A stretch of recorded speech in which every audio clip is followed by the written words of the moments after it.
What's poppin', everybody? Appreciate you guys checking in. Another Sunday, same result. That's just kind of how we are as a Raider fan base as it stands right now. Yep. We go up against the Browns. We are now 2-9. We fall extremely short, 10 to 24. You know, it is what it is. I mean, at the end of the day, question is did we really expect anything different? But, you know, we're going to talk about it. We're going to talk about Geno Smith. We're going to talk about just kind of how he conducted himself throughout the game. And then there's a little bit of rumblings of what he did after the game. We'll talk about the presser a little bit, both his and Pete Carroll's. I might bring up the stats if we want to take a look at them. We're going to talk about this offensive line, just how horrible it looked. But at the end of the day, are we surprised? We'll talk about the rookies, how they looked or lack thereof, given the fact that we really didn't see a whole lot of our rookies at all. We'll talk about that. And then chat, man, it's going to be your opportunity. It's going to be your opportunity just to ask some questions, vent, talk about it. There's definitely some things I want to talk about. It's kind of how the game went on, some of the things that I saw. And so we're going to have a little bit of fun. You got myself.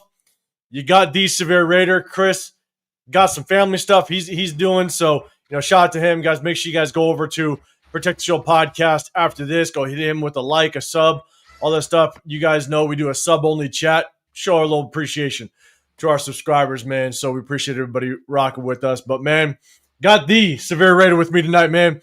What's going on, brother? How you feeling?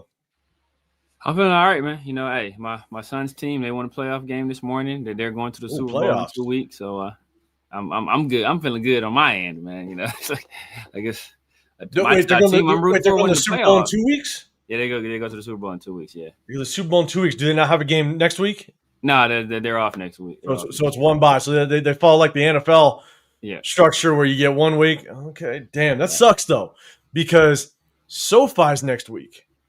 Yeah. SoFi's next week. And, oh, man, okay. Their Super Bowl is that sad. It's the 13th. It's the 13th of the Super Bowl. The 13th. So that is – hold up. Today's the 23rd. 13th is the Super Bowl, so that's a couple weeks from now. Yeah, it's a couple weeks. Yeah, it's 3. So it's a few weeks. Yeah, it's like 3 weeks. Yeah, it's the 13th. It's 13th. Oh, yeah. Okay, man. Yeah, bro, they got to stretch that.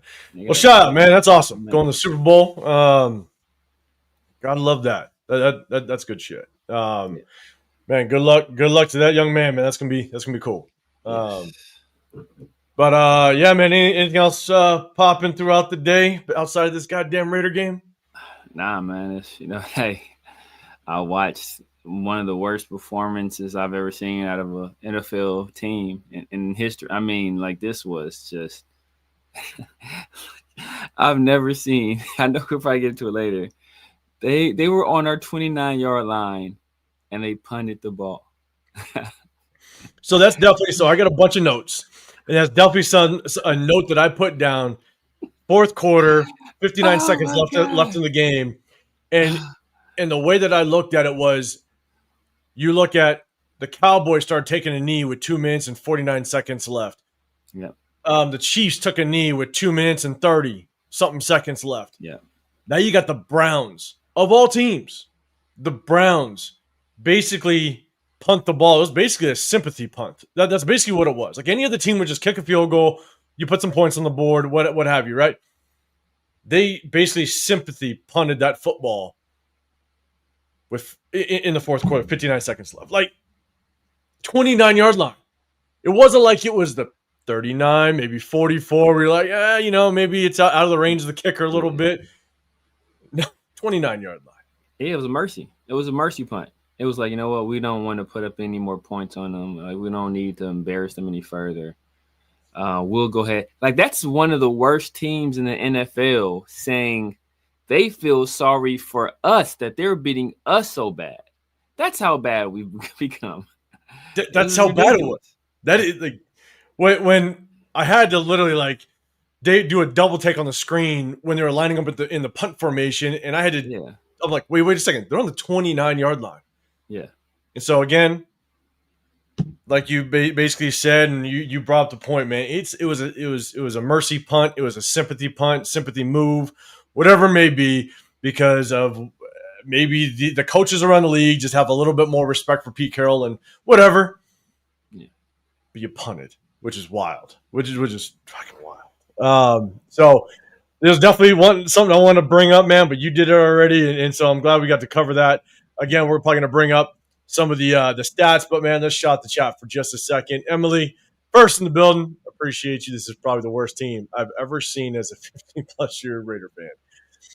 I was sitting at South Point, and I was watching the game, and I think that's kind of what all of us, a couple fans, were just rocking, and we were like, man, this is probably the worst Raider team I've at least seen in my generation. Like, I've been a Raider fan since I'm 42, since 1918, since 9 years old. Sorry, since 9 years old. 18 was when I started going to games. Since 9 years old, this is probably the worst team I think I've seen collectively as a whole. Is it the worst? It's between this team and the Art Shell 2.0 bed and breakfast team. That team was pretty horrendous. I know. At least this team, we have like an elite player, 2 elite players. We got Brock and we got Max. I can't think of one elite player that was on that Art Shell team. God. Like, this is just Marcus Russell was quarterback, right? Marcus Russell at quarterback. Like, it was yeah. Like, I can't remember anybody. Oh, do we have Namdi? Did we have Namdi back then? God, was that the Namdi year? I think we had Namdi. Maybe. Yeah, I think we did. Namdi. But yeah, man, maybe we should do a start and bench them, cut them from all these goddamn teams. But maybe Derek Burgess. Okay, and Derek Burgess was a bad man too. He's a bad I mean, man, not like elite, but he was a bad man. He was respectable, at least. Yeah. Marcus Banks, what's going on in the building? Appreciate you, Eduardo, as well. What's happening? Brandon in the building. Appreciate y'all rocking with us. Ja Raider as well. Raider Menace, what is going on, man? LS, appreciate you always rocking with us. Daniel Kim in the building as well. Good seeing you. Art White, what's happening? Jason Downs in the building. Good seeing you, brother. Mike, what's going on? We got D-Mokes. What is happening? What is going on? Let's see. MG's in the building as well. Appreciate you. Yes. LS saying congrats to Lil Severe. Yes, man. It's going to be good. Man, Coach, John in the building. You know what, Severe? You're right about firing coaches too quick. We should definitely stay with Carroll for at least 2 more years. You out of your mind. We're going to talk about it. Sorry, he's being sarcastic. But let me ask you this, Coach. Since we fired Josh McDaniels early, has things gotten better or has things gotten worse? It's a quick question. One of the reasons it's gotten worse is because we've progressively gotten worse candidates.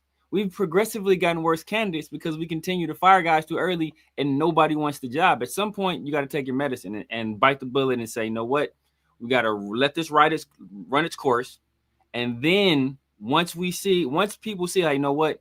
We are stable enough of a place where they won't get booted out the door at the first sign of trouble, then maybe they'll trust in the front office and say, you know what, I can possibly build there.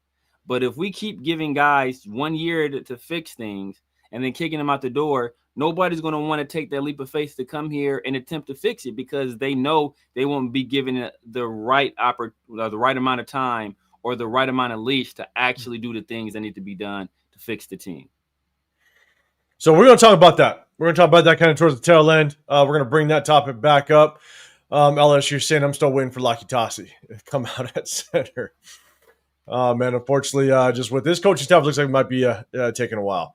Kevin Larker, what's going on, man? Appreciate you popping in here as well. Let's see. Huey, what's going on? I see you in the building saying what's up to everybody. Appreciate you, man. Let's see. Plethora Black. I think I pronounced that right. Appreciate you. Forsyth versus Garrett 1v1 makes no sense. We're going to talk about that as well. Appreciate you. What up, Raph, man? Appreciate you throwing out a super chat, man. What is going on? It was another disaster performance. We will still have no defense on the team. What the fuck? Also, great content. Appreciate you, man. Appreciate you, Kevin. It was a disaster performance, man. We're about to jump into it, man. I appreciate you. Let's see. Be easy. What's going on, man? Good seeing you here as well. I think we see, man. One thing I will say, and I'll start starting the rest of them, man. It's a tough season. We appreciate everybody that still rocks with us. I know, even coming on here just to even talk about the Raiders, it sounds like we're just a broken record. We constantly just repeat ourselves on what's wrong with this team. And we basically rock out on Saturday on a Sunday, and we continue to see the things that are wrong. And so we sound like a broken record, but we appreciate everybody that rocks with us. You keep just tapping in, man. We can't say thank you enough. One thing that we do is we do a sub-only chat. It just shows a little bit of appreciation to the subscribers. So if you want to be included in the chat, hit that sub button. Just one way to show our appreciation. And shout out to all the members, the members that rock out with us. We definitely appreciate you all, as well as and the super chats, man. Just like Raf just did, man. You guys go. Shout out to Raf, man. I know, Raf. There was a couple lives you've done over the weekend, man. I tried to tap in, say what's up. Got to definitely go over there, man. I think you've been doing a lot more lives lately, man. Shout out to you. But I appreciate you rocking, man. All right. So start a couple more, but we're going to get to the rest of the chat in just a second.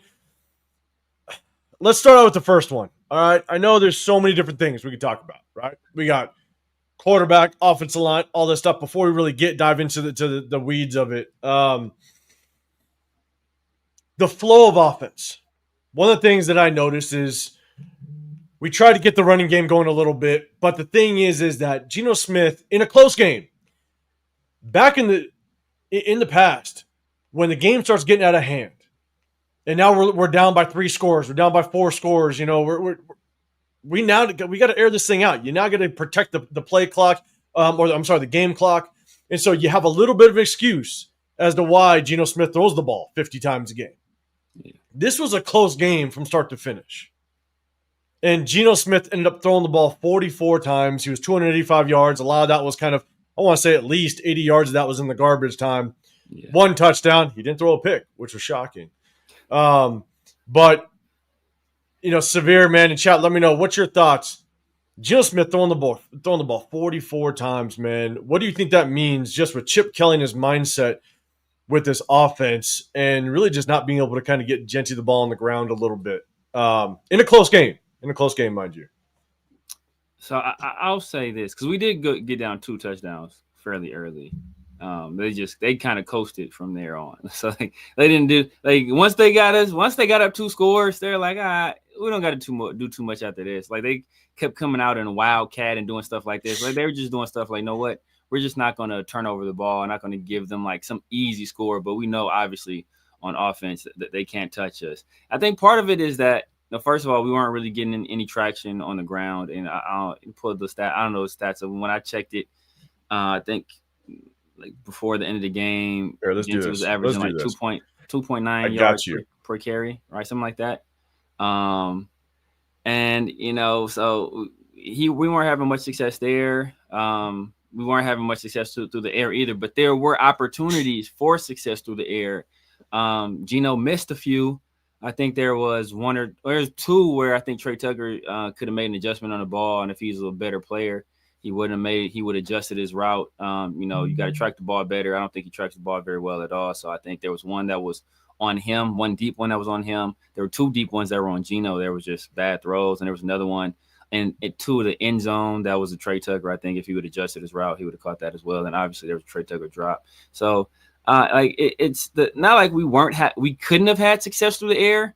Just that Geno just wasn't executing, and we weren't having much traction on the ground either. So we're in a damned if you do, damned if you don't situation. Like no matter what we do, we're not going to have much success. We weren't having success on the ground. We weren't having success through the air. It's a pick your poison type situation.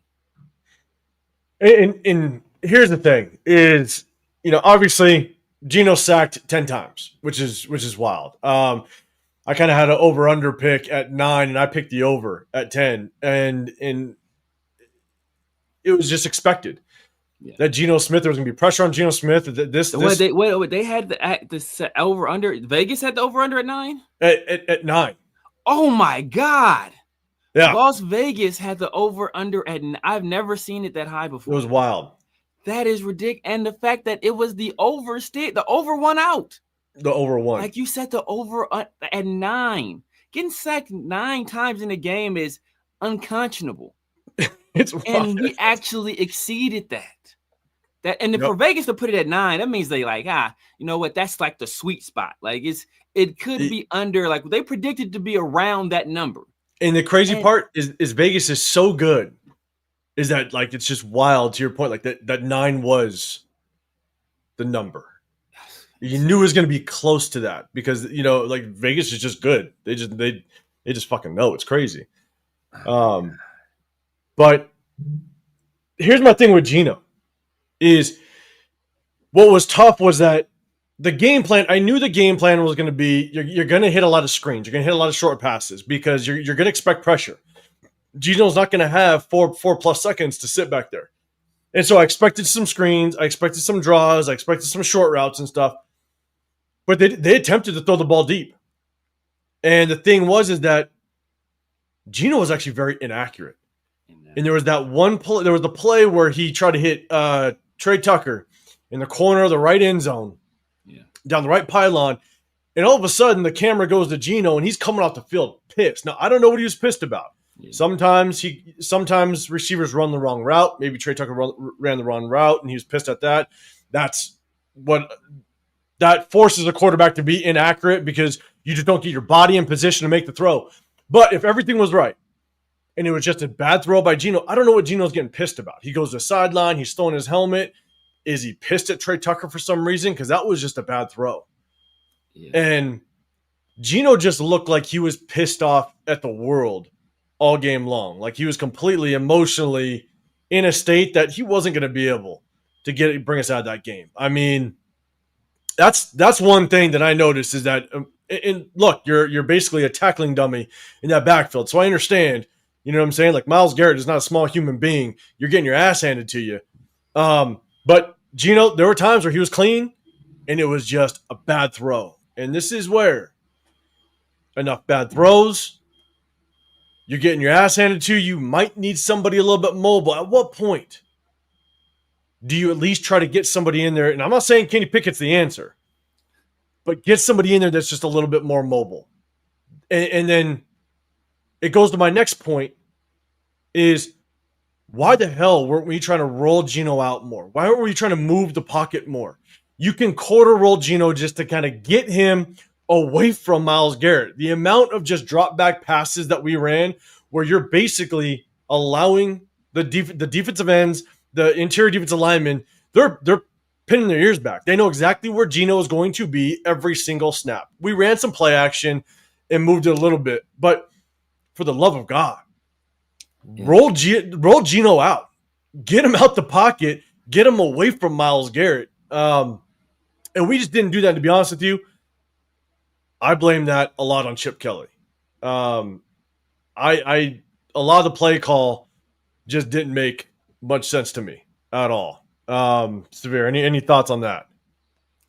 Yes, and that's the thing is like because you would think that my thought is that you know what Raiders should do more. I mean, more 12, 13 personnel. Go more max protect if we're going to do it. You know, try to win that way. But outside of those few Trey Tucker opportunities deep, like Raiders receivers weren't winning on a lot of routes. So, and I don't know how well the offensive line is going to adjust to, you know, like moving the pocket. Like what's the communication going to be like there? Like, you know, especially when you got 3 different guys playing center in the game, like that kind of limits what you can do in those situations. So I still don't think I think at all times we should have been sending at least a chip toward Myles Garrett way. There's sometimes we left him like unblocked. So like, I don't know what the hell that was. Like it was just bad. It was just bad. It was bad. We tried to chip him, but like Myles Garrett is Myles Garrett. Like you could send 3 guys this way and he's still going to have some sort of an impact of some sort. And if you send 3 guys that way, that means someone's free. And it happened way too much. You know what I'm saying? And other guys were eating. I mean, like Malik Collins was eating. Mason Graham was eating. All of them. Shelby Harris was eating. Like everybody was eating, man. It's like, man, like because even if they didn't get there was pressure on Gino in his face every single play. So even if they didn't get there, Gino, I mean, I don't know how many times. I want to say they said Gino was sacked 10 times, and I don't know how many times he was hit, but it was a nasty number that I saw, that he was hit or pressured. Yeah. It's probably every single time he dropped back to pass, which is crazy. Probably. I got another point as it relates to just Gino and his play and the O-line. We'll talk about the O-line in a second. But Brandon saying, was Pete a really bad choice back in February? I'm just going to say I think it was our only choice. Like, I think he was our only choice because nobody wanted to come here and nobody wanted Pete Carroll. It was that's all we had. It was a marriage of convenience. That's exactly what I think it was, unfortunately. But that's the problem, though. Like, when you salt the earth, like as we've been doing by continuously firing coaches, your candidate pool is smaller. So that puts you in this bind where you either have to reach for like some coordinator or some position coach or some college coach that nobody's ever heard of, or you have to go with some retread that nobody else in the NFL wants. It's like that. That's where it's Art Shell 2.0. You know, nobody wanted the job. We tried Art Shell 2.0, that didn't work, and then we tried the other half of that scheme with Lane Kiffin, and that didn't work. So it's like you when you treat coaches the way we've been treating them, like nobody's going to want to come here. Like as I said before, this is the Amityville horror house, right? Where every time a family moves in, the dad goes crazy and asks everybody, well, nobody wants to move in the house unless you're some lunatic. And then that kind of heightens your chances of him offing everybody in the house, right? So it's like you're between a rock and a hard place. And we put ourselves here. But we did. Kevin Lark, did you hear Pete's? I think you're talking about his presser. Yes. And you're 100% correct. Clueless. Severe, any thoughts on that? Yeah, man. It's just, Pete's still hesitant to play. At least this time, at the end, he kind of said, you know what, we'll kind of look at it in terms of playing the young players, or is the plan going forward to be to kind of look toward the future? He at least put it under consideration. He didn't like full out reject it as he has in the past. So I think he's kind of come to the conclusion that we've come to weeks ago, that this season is lost. There's no point in trying to win games any further, or doing everything to win now. You kind of got to build toward the future, a future that he likely won't be part of. But you kind of got to start looking at that, and I'm sure he's feeling pressure from the top down to do that, because like his season is lost. There's literally nothing to gain from operating the way he's been operating. There's not, unfortunately. And here's the one thing that I also wanted to kind of bring up, unfortunately, is we're talking about the offensive line. The other thing with Geno is this is where it becomes very difficult, because I'm curious, and we got to look at the all-22. There's been moments where Geno misses an open receiver, and obviously quarterback will miss reads. It's fine. But in very obvious progressions, he's missing receivers. So there's definitely some on him. But here's the thing. When we let Jakobi Meyers go, we probably have I want to say, without question, we have the worst receiver core in the National Football League. Yeah, we have Tyler Lockett, Trey Tucker, Deontay Thornton, and Jack Besh. Yeah. I would bet money that we have the worst receiver core in the National Football League. Us and the Titans. It is a close competition. And the Titans, at least they have Xavier Restrepo. So it's like, you kind of, maybe you can kind of. I think I'm my Florida guy over there. I don't know how well he's doing. Shamir Dyke. I like him. Oh, yeah. He's out of Florida. I liked him. I think he's good in special teams. Yeah, he's more of a special teams guy. But this is where it's tough. Even though we were trying to feed Brock Bowers and stuff, what we're going to start to find, and I said this months ago when the talk of Jakobi Meyers being traded was, now this allows defenses the flexibility to take your number one corner and lock up Brock Bowers. And tight ends aren't meant to go against number one corners. Even though Brock Bowers is our number one receiver threat, which is fine, tight ends are still not meant to be locked up by number one corners. That's where you want them to be locked up by linebackers, safeties, slot corners, stuff like that, where you have that advantage. If you take a number one corner and lock them up with the tight end, there's a lot of times that corners are going to win that matchup, especially how tall and lengthy corners are nowadays. They're just too athletic for these tight ends. Yeah. Unless you're just a crazy, big, strong tight end that can muscle your way, like back in the day, like a Gronk. You know what I'm saying? Like Gronk could muscle his way around some number one tight ends. Bowers is a finesse tight end. Yeah. And so now it allows defenses to scheme and more often than not take their number one corner and press Brock all day. And that's going to make it a very long day for Brock Bowers. So as much as Geno is having trouble and you're seeing him take sacks and stuff like that, you also got to know there's probably not a whole lot downfield that's open at all. And when Chip Kelly, and this is another reason why I don't like the fact that Chip Kelly doesn't move the pocket or roll Geno out, is Geno can't throw the ball away when you're sitting in the pocket. You got to be outside the tackle box. Yeah. So if you're not rolling him out or at least giving him the option to throw the ball away, all Geno can do is take the sack all day long. Yeah. And we saw a mess of it today, which is wild. Daniel Kim, man, hey, we are not going to go to the game, but more than likely you might see us around the stadium. So, man, come say what's up to us. If you're going to be in around the area, man, hit us up for sure because we're going to be probably in around the area, but we're not going to the game. I'm not going to the game. So I don't think you're going to the game. I know Leo's going to be out there. He's not going to go to the game. And so, yeah, man, hit us up for sure. What up, Sam? What's going on, man? LS, real quick, you're saying as soon as Junkin scores that second touchdown, it was lights out. Yeah, bro. Yeah, it was it was done. Like once they went up, once they got the one touchdown, I kind of felt like, all right, it's kind of over. but when they got that second one, I was like, it's really a wrap. It is really a wrap. Yeah. Now, LS, on this one, I'll look at the all-22 because from that angle, it's hard to see just how close it was. But I'll pick that up on Wednesday for the all-22 just to see how close it was. Maybe it was on Tucker, but the thing is, like, looking at it in Tucker's angle, I felt like it should have been more towards the pylon as opposed to closer to the actual end zone line, and so the goal line. So, but I'll take a look at that angle. But either way, Geno was pissed on that. He was pissed. So I think Geno, what he does, because he did the same thing with Brock. I think he likes to throw to a spot.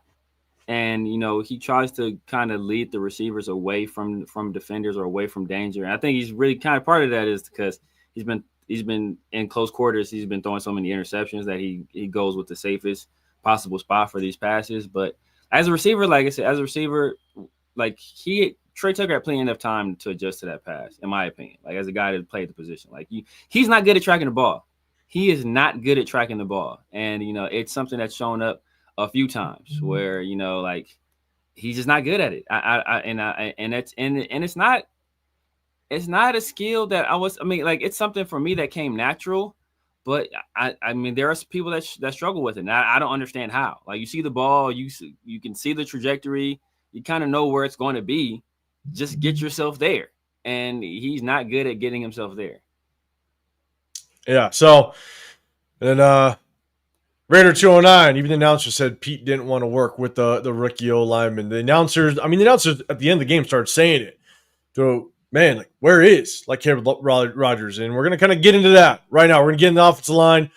Definitely buckle up. I might be behind the chat. I apologize, guys. I just want to make sure that I kind of scroll through this. Remember, guys, if you guys have a question or a comment, just what we're talking about, and you want me to bring it up on the screen, hit that hashtag Raiders. It just allows me to kind of get more eyes on the chat, man. The chat's flying. We got about 130 people in the building, man. We appreciate you guys. If you guys can do us a favor, double tap that screen and hit the like button. It kind of just puts us in that algorithm. Definitely appreciate it. Just as a reminder, you got my guy, the Severe Raider, man. Make sure you guys, if you're on that channel, hit that sub button. If you're on mine, make sure you guys go afterwards. Go show some support over Severe. I'm 805 Raider. My channel is Real Talk Raider Nation. We hit you guys on Sundays after the game, like you see right now. We also break down game film on Wednesdays. So definitely double tap that screen, hit the like, but also hit that sub button.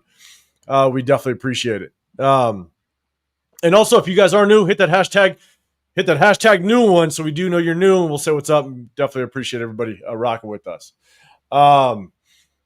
So let's do this. Yeah, to just what LS was saying, that he was the emergency third quarterback. So technically, he's inactive. He can't enter the game unless both the other quarterbacks are unable to play for some reason. So he technically isn't inactive, but he can dress as an emergency third quarterback. Yeah, are you talking about Aiden O'Connell? Aiden O'Connell, yeah. Yeah. Coach, I want a divorce. I get it. Hey, Raiders gonna take half your shit, so you want to do that? Exactly. Maybe we want to hang on for just a little bit. What up, Red Around? I appreciate everybody that's rocking with us. I agree, Dominique. I would have preferred that. But if we had done that, people would have been like, "Oh, why'd you go that? You had a Super Bowl winning coach that wanted to coach you guys. Why didn't you, So, like, it's when you don't have success, people will find ways on either side of it to kind of criticize you. So, like a perfect example is the whole Rich Bisaccia thing, where we didn't hire Rich, and people were like, "Oh my God, why didn't you hire the guy that did all the great stuff for you and that had the love of the locker room, had the momentum?" So the next time we tried to course correct and we hired AP, and I was like, "Oh, why'd you hire this Antonio Pierce guy when you had, Jim Harbaugh wanting to coach?" So it's, like they'll find a way to criticize you either way if it doesn't work. At the end of the day, you just have to hire the guy that's going to do a good job. And we've been piss poor doing that since Gruden 1.0. I'm with you, Francis. Best play on the Raiders? Don't know, but we'll talk about the receivers in just a second. He moonlights as a wide receiver for the Raiders. Part-time gig. It's gig economy. Gig economy. So let's do this. Let's talk about the offensive line. And we're going to do this. Man, Anthony, you're saying Brendan Carroll's unit is deplorable. And here's the thing. We can go in so many directions with this. We've already talked about it in length. Chat, let me know. Hit that hashtag Raiders. Let me know what your thoughts are on the offensive line. Who's really at fault? But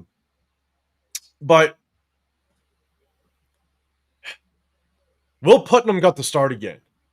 And nobody on the offensive line did well. But Will Putnam got his ass bench pressed in that backfield every single play like we saw last week. Yeah. And when Jordan Meredith went down. I'm sorry. Will Putnam got benched. They brought in Alex Kappa, that's never played center in the National Football League, to go in at center. And then when Meredith got hurt, they put Kappa back at guard and brought Will Putnam back in at center. Yeah. With Caleb Rogers. And the announcer said that Caleb Rogers actually trotted onto the field for a second. They thought they were about to see a Caleb Rogers sighting. And Pete was like, nah, hey, big boy, you get your ass back on that sideline. We ain't ready for you. God. And I'm just sitting there going, Will Putnam is god-awful. We saw it since preseason.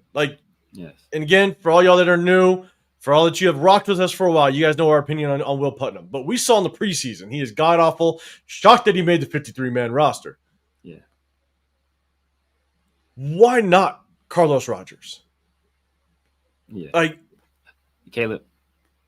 Caleb Rogers. Sorry. Why not Caleb Rogers? I wish we had Carlos Rogers.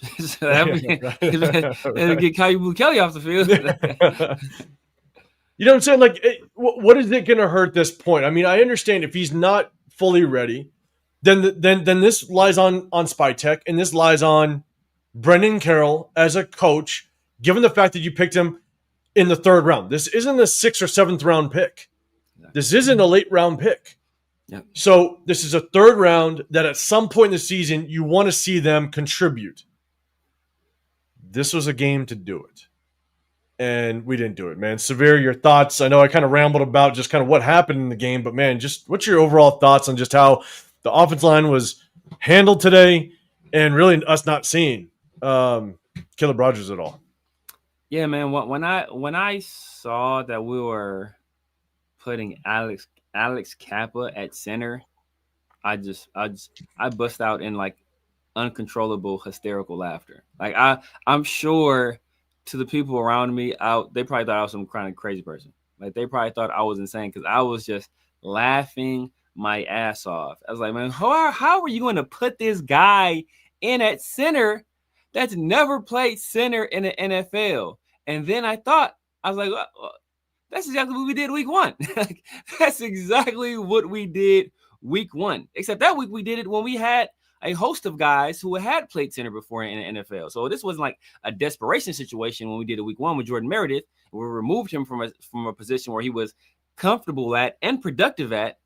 And we took a guy who prefers to play that position and moved him to a position he was uncomfortable at, right? This was a desperation move. So like us putting guys that never played center at the NFL level in at center, that's kind of our MO, all right? That's kind of what Pete Carroll's and Brendan Carroll's thing. This is the second time they've done it.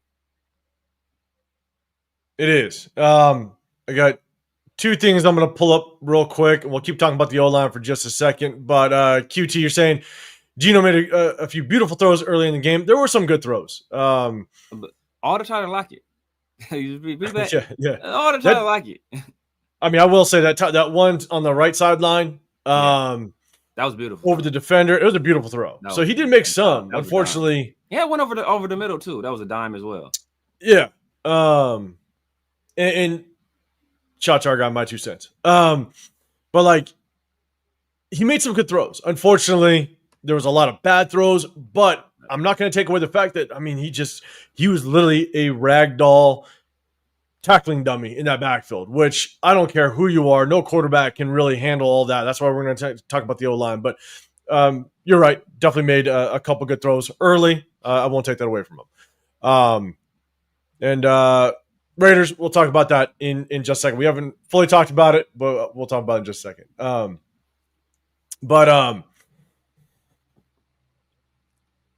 I mean, we're at this point with the offensive line. It's so hard to understand where is the blame 100%. Is it because you can clearly throw blame at Brendan Carroll? You're not developing 2 third-round draft picks. Caleb Rogers, Charles Grant. Yeah. Like, you're not developing, right? And on the flip side, if you're trying to develop them, and I think the overall consensus is that Brendan Carroll is not a very good offensive line coach. And is it Spytek? Spytek, did you fail by picking up 2 guys that are just not worthy of a third round? That's the biggest thing, right?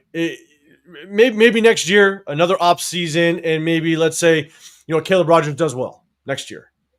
That's fine. It remains to be seen. But damn, do you pick them in the 3rd round? You would hope 3rd rounders are starters at some point throughout the season. And right now, you have Will Putnam and Caleb Rogers, or and Alex Kappa getting the rotation. Dylan Parham in there, even with, you guys know how I feel about Jordan Meredith. I think we've screwed over Jordan Meredith. With the play that we have, where do you 100% place the blame? And I'll be honest, I have no clue where to throw it. And right now, everything just looks like trash decisions. Yeah. Where we lie. Yeah. So, I on last Thursday, we had Marcus from Tape Don't Lie on our show on Around the Shield. And he was saying that initially he was putting the blame on Chip Kelly. And then he said he spoke to somebody close to the situation. He says all Pete Carroll. The offensive line moves, all the switching, all of that stuff. It's all Pete. He essentially said that since week 4, Pete Carroll has basically commandeered everything offensively, everything, like the entire team. Like he took over the entire offense since week 4 on. It's been essentially doing stuff that Pete Carroll wants to do, and that the decisions of the offensive line, they rest at the feet of Pete Carroll, and I'm assuming in collaboration with Brendan Carroll. But he did say that, the running scheme that was Chip Kelly's doing. It's like he's running stuff. He's running at Oregon, from like 15 years ago. So he said the running scheme, is that's Chip Kelly's, like, but the decisions in terms of personnel, all that stuff is Pete. Oh, that's tough because, like you said, in conjunction with, in collaboration with Brendan Carroll, they're probably sitting at dinner, sitting there going, man, let's shuffle up this offensive line as much as we possibly can. It's just like, this is where we sit, and this is where we've dug ourselves such a deep hole, is where do we go from here? That's the tough part, this is the coaching staff that we have. And where do we go from here if this continues? in the way that it's going. And real quick, Raiders 98, you put it up there. Did we talk about Geno flipping off? If you guys didn't see it, Severe, he sent it over to me. There's footage of Geno Smith after the game exiting the field, basically flipping off the Raider fan base going into the tunnel. Yeah. And, you know, this is just, if you just take that for what it is, and there's footage of it, so it did happen. If you take it for what it is, it's like, look, this all ties to the head coach. The head coach brought this guy in, and this is this guy's demeanor. I don't even know what his rapport is with that locker room right now. I have no clue. And is this a guy, if we keep Pete Carroll, there's a damn good chance Geno Smith is coming along for the ride. Do we want Geno Smith to continue to be in this locker room? And do the players lose respect for Pete Carroll for continuing to ride with Geno Smith? This is the situation we now have to ask ourselves. Is this about to happen? Severe, what's your thoughts on Geno flipping off the crowd? I'm of two minds on this, right? You know, obviously you're the quarterback of an NFL franchise. You know, it's on one of 32 jobs. You're supposed to be the face of the franchise. You know, your image and what you do kind of reflects upon the organization and the team. And you obviously would like it, you know, that relationship between the fan base and your starting quarterback to be a positive one. Obviously, Geno's play this year hasn't led it to be that, you know, and that's on Geno.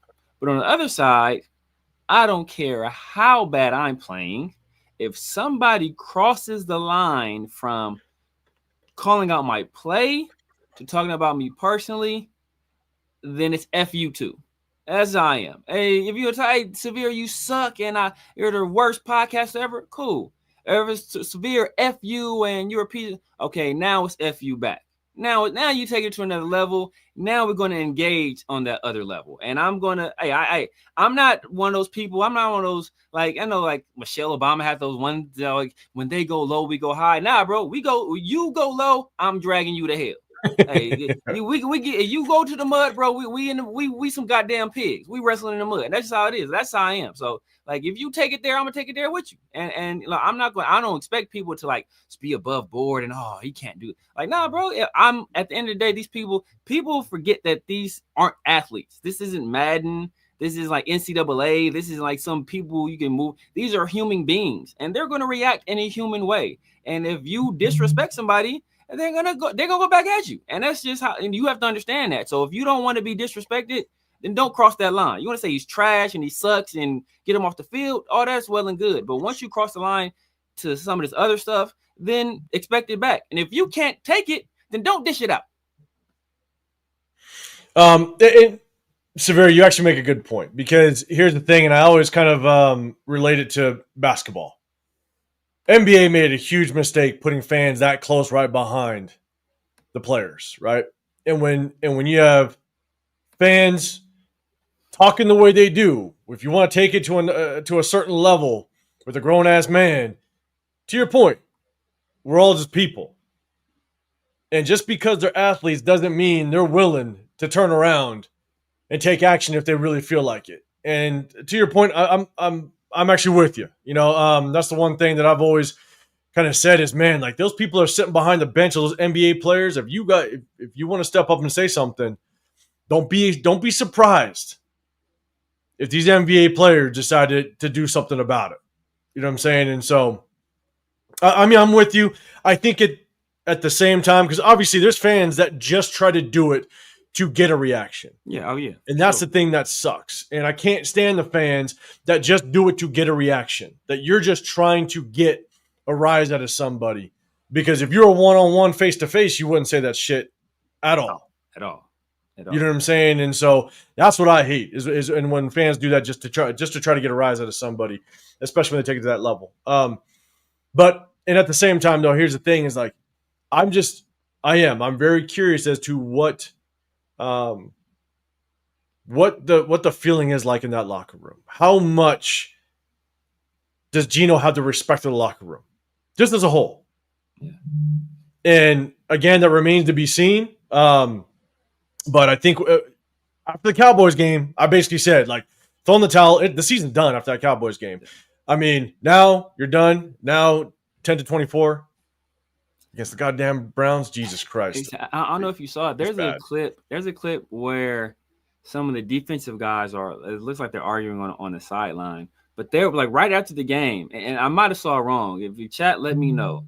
I might have saw wrong, but like as soon as the game ended, it looked like some of the linemen were arguing amongst each other too. And I think I saw Gino kind of involved or pointing and yelling at some people as well, if I recall correctly. I could be misremembering, but I believe I did see that. And if anybody else saw that, but like let me know.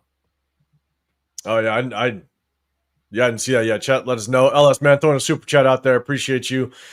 You're saying this is easily the most dislikable Raiders team from top to bottom I've personally ever seen. Chip Kelly fired during the week. Carlson cut candidate. Severe, take it, man. Chip Kelly probably should be fired. Yeah, tomorrow morning. We should get it. We should get an announcement. Depending on what it depends on what Pete Carroll wants to do the rest of this year. He might just want to finish this year out.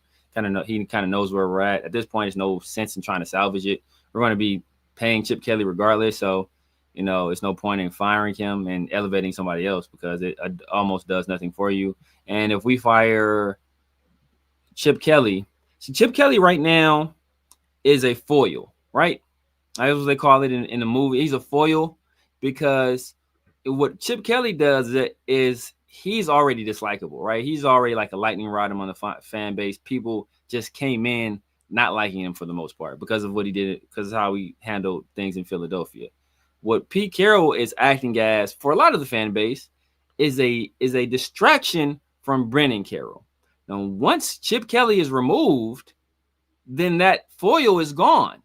So the next logical person you're going to focus all your attention on is Brennan Carroll. And does Pete Carroll want that type of attention on Brennan Carroll? Because he's already done what he can to hoist attention toward Chip Kelly. Earlier in the season, when he asked about Ashton Jeanty not running the ball, he said, "Oh, you know what? I don't call the plays." And then this past week, against the Cowboys game, offensive line couldn't get any pass blocking going at all. He said, "Oh, that was my decision to run the heavy play action. That was on me." So he's done what he can to keep as much blame away from Brennan as possible and to throw blame at Chip Kelly when possible. And so here's how much it's so hard to really determine and know, you let go of Chip Kelly, then really any successor that if Pete Carroll can find any type of success, because he's so old, you would hope that there's somebody in this building that's going to continue to take over this team, and then that would leave Patrick Graham if Chip Kelly goes, right? Because the thing is that if Pete Carroll ends up resigning, retiring, whatever, we let him go, and then we don't bring in anybody that's in this building, guess what? Time for rebuild. The next coach is going to want to bring in all their own people. Yeah. And so then the Pete Carroll experiment was for nothing. Yeah. And so the problem is if we start firing coaches, oh God, we're done. Like, you might as well let Pete Carroll go at the same time. I mean, I don't want to get in that conversation just yet, but it's like you have nobody to take on any momentum that Pete Carroll can muster up if he does at all, which sucks because then the experiment's done. Carlson cut candidate. Not mid-season, end of the year. I think it's the end of his contract. I don't think you got to cut him. You just kind of let him walk. Unfortunately, Carlson it's a done deal for him. Unfortunately. If you didn't do it early in the year with him, there's no point in doing it now because you're not competing for anything. So maybe you let him, keep kicking. Maybe he can kind of kick himself out of this rut, and you can see what he does down the stretch. Maybe he's worth keeping at that point. But if he doesn't, as you said, we just let him walk. And it's easy. It's better if you let guys end their contracts and leave. I don't know how much a kicker is going to help in terms of comp picks, but when you cut a guy, that doesn't help you in terms of comp picks. So it's easy. It's better for you to let those guys' contract run out and hit free agency, because that adds into that formula and it helps you get those comp picks. Yeah, 100%. Anthony, who's developing any of our rookie class? Period. That's a damn good question. I jokingly shot a video to my guys, so Chris and Severe, and they're saying instead of all of us saying generational pick at number 6, they basically said it was just two independent guys talking about all of football, all of the NFL, not just Raiders, but they basically ran over the Raiders' current draft class of this year. And the first comments out of one of the guys' mouths was, "This could be generationally a bad draft class." And it's like, Jesus Christ, they just use generational, that term, in a whole different meaning towards us. A whole different way. It's brutal. I don't know who's developing this. Who knows who's developing this rookie class? Because there's not a whole lot of development as we can see at this point, man. Yeah, at all. Hummer's going to saying this is Spytek versus Pete. Remember movie Moneyball, coaches against manager? There's been rumors, or at least reports, that there is some button heads. So, especially with the whole Jacoby thing. So, Yeah. How true it is, not sure, but wouldn't be surprised. House Junkies, real quick. So, is it time for PC to leave for poor decision making? We'll talk about at the end. We'll get into that. But real quick, we talked about the offensive line. Just to kind of end it, the one thing I will say is, and we pointed out multiple times, is the offensive line is bad. Don't get me wrong. Our tight end work is horrible as well. Yeah. The amount of times where I saw Ian Thomas, there was a blitzing linebacker coming inside the tackle. Ian Thomas was supposed to actually pick up the inside blitzer. Doesn't even see him. Bang. Gino gets sacked. Like, we've shown it to where Ian Thomas struggles with blocking. Michael Mayer struggles with blocking. Brock Bowers is not a good blocker. We are bad across the board. Yeah. And this is where it's like, I don't even know where you can't single out one aspect. And we're just talking about offense right now, because we could talk about defense a little bit, but you can't point out one aspect of our offense and go, man, that's where we need to improve. Everywhere. It's like every single spot. it's like Brock Bowers. Okay. As a pass catcher, without question, he's solid. He's got to learn how to block better. But we all knew that wasn't necessarily his MO. But holy shit, on this offense, you could point at literally every single position and go, damn, we need some work. Even like, I understand the whole Genty talk. We could talk about Genty, looking at his stats. It was rough. 17 carries, 50 yards, 2.9 yards, 2.9 yard average, 0 touchdowns. Did have the passing touchdown. Yeah. The long 12 yard. 17 carries is about where you want a guy. Like, you don't want a guy more than 17 carries is like a sweet spot. Between 17 and 20, that's kind of where you want a guy. Because we cut, and that's why we type of, if you got to run Genji more. Well, why are we running him? He's a bell cow back. Why are we? And I say he's not a bell cow back. He's a jingle bell. The guy's small as hell, and he's not going to hold up to consistent NFL physicality. His very first hit he take from a real linebacker, he's in the blue tent, right? And you see, the guy don't want no smoke. He'll run over a DB. Oh, he sees a DB. Oh, man, he gets happy. He will run over a DB in a second. The second he sees a linebacker, like perfect example on the safety he took. Or today when Carson Schlesinger met him in a hole, right? He wasn't lowering his shoulder then. Then he's trying to do a spin move, which I prefer you to make a guy miss. But if you're going to have all this bravado and you running over all these people, okay, well, then keep that same energy. He didn't have it. And obviously he left to get today's game with an injury. It's kind of like a freak accident. Mason Graham did line him up though. Mason Graham lined him up smooth. But that's what's going to happen consistently. He's going to be in these scrums and guys are going to take shots at him. And the very first time this really happened, he's hurt. So like, we want this guy to take a pounding already, like on a week in and week out basis. He's not going to last. He is not going to last. And we don't even know the severity of this injury. But I know he didn't return, so. Yeah. He didn't return. You could tell he walked off that field. Now, I mean, he looked like just a broken kid. And at the end of the day, he's still a kid. What is he? 22 years old, maybe 23 years old. He's young, man. He has his whole career. He's young. We want to destroy him now. Like we see what happened with Cadillac. We see what happened with what's my guy Larry Johnson with KC. Like they ran these, and these were guys that are bigger than Genty. Well, for sure, damn sure Larry Johnson is, but these are bigger guys than him. And you put those kind of miles on him early, man. You're gonna look. He's gonna be out the league in a few years. Yeah, and real quick, Raiders 98. I don't get how they can say generationally bad draft. And I understand. Yes, they haven't played, so we really don't even know truly. It takes a year or two to really see what you have out of these guys. So I'm with you on that, but at the same time, it's like, damn, like, yeah, we don't know what we have, unfortunately. But what you do know is first, second, and third rounds, you want to find some guys that can contribute, and that's where you can say that it's a very rough draft because Jack Besh, non-existent. Second round, you want them to start right away or really early in the season to contribute. Nowhere to be found. Yes. We're about to talk about the receivers in just a second. Nowhere. You know, Genty, again, you could have liked him or not, but we're not ready for him. Yes. And then you got Darian Porter got some burn today. He was out there.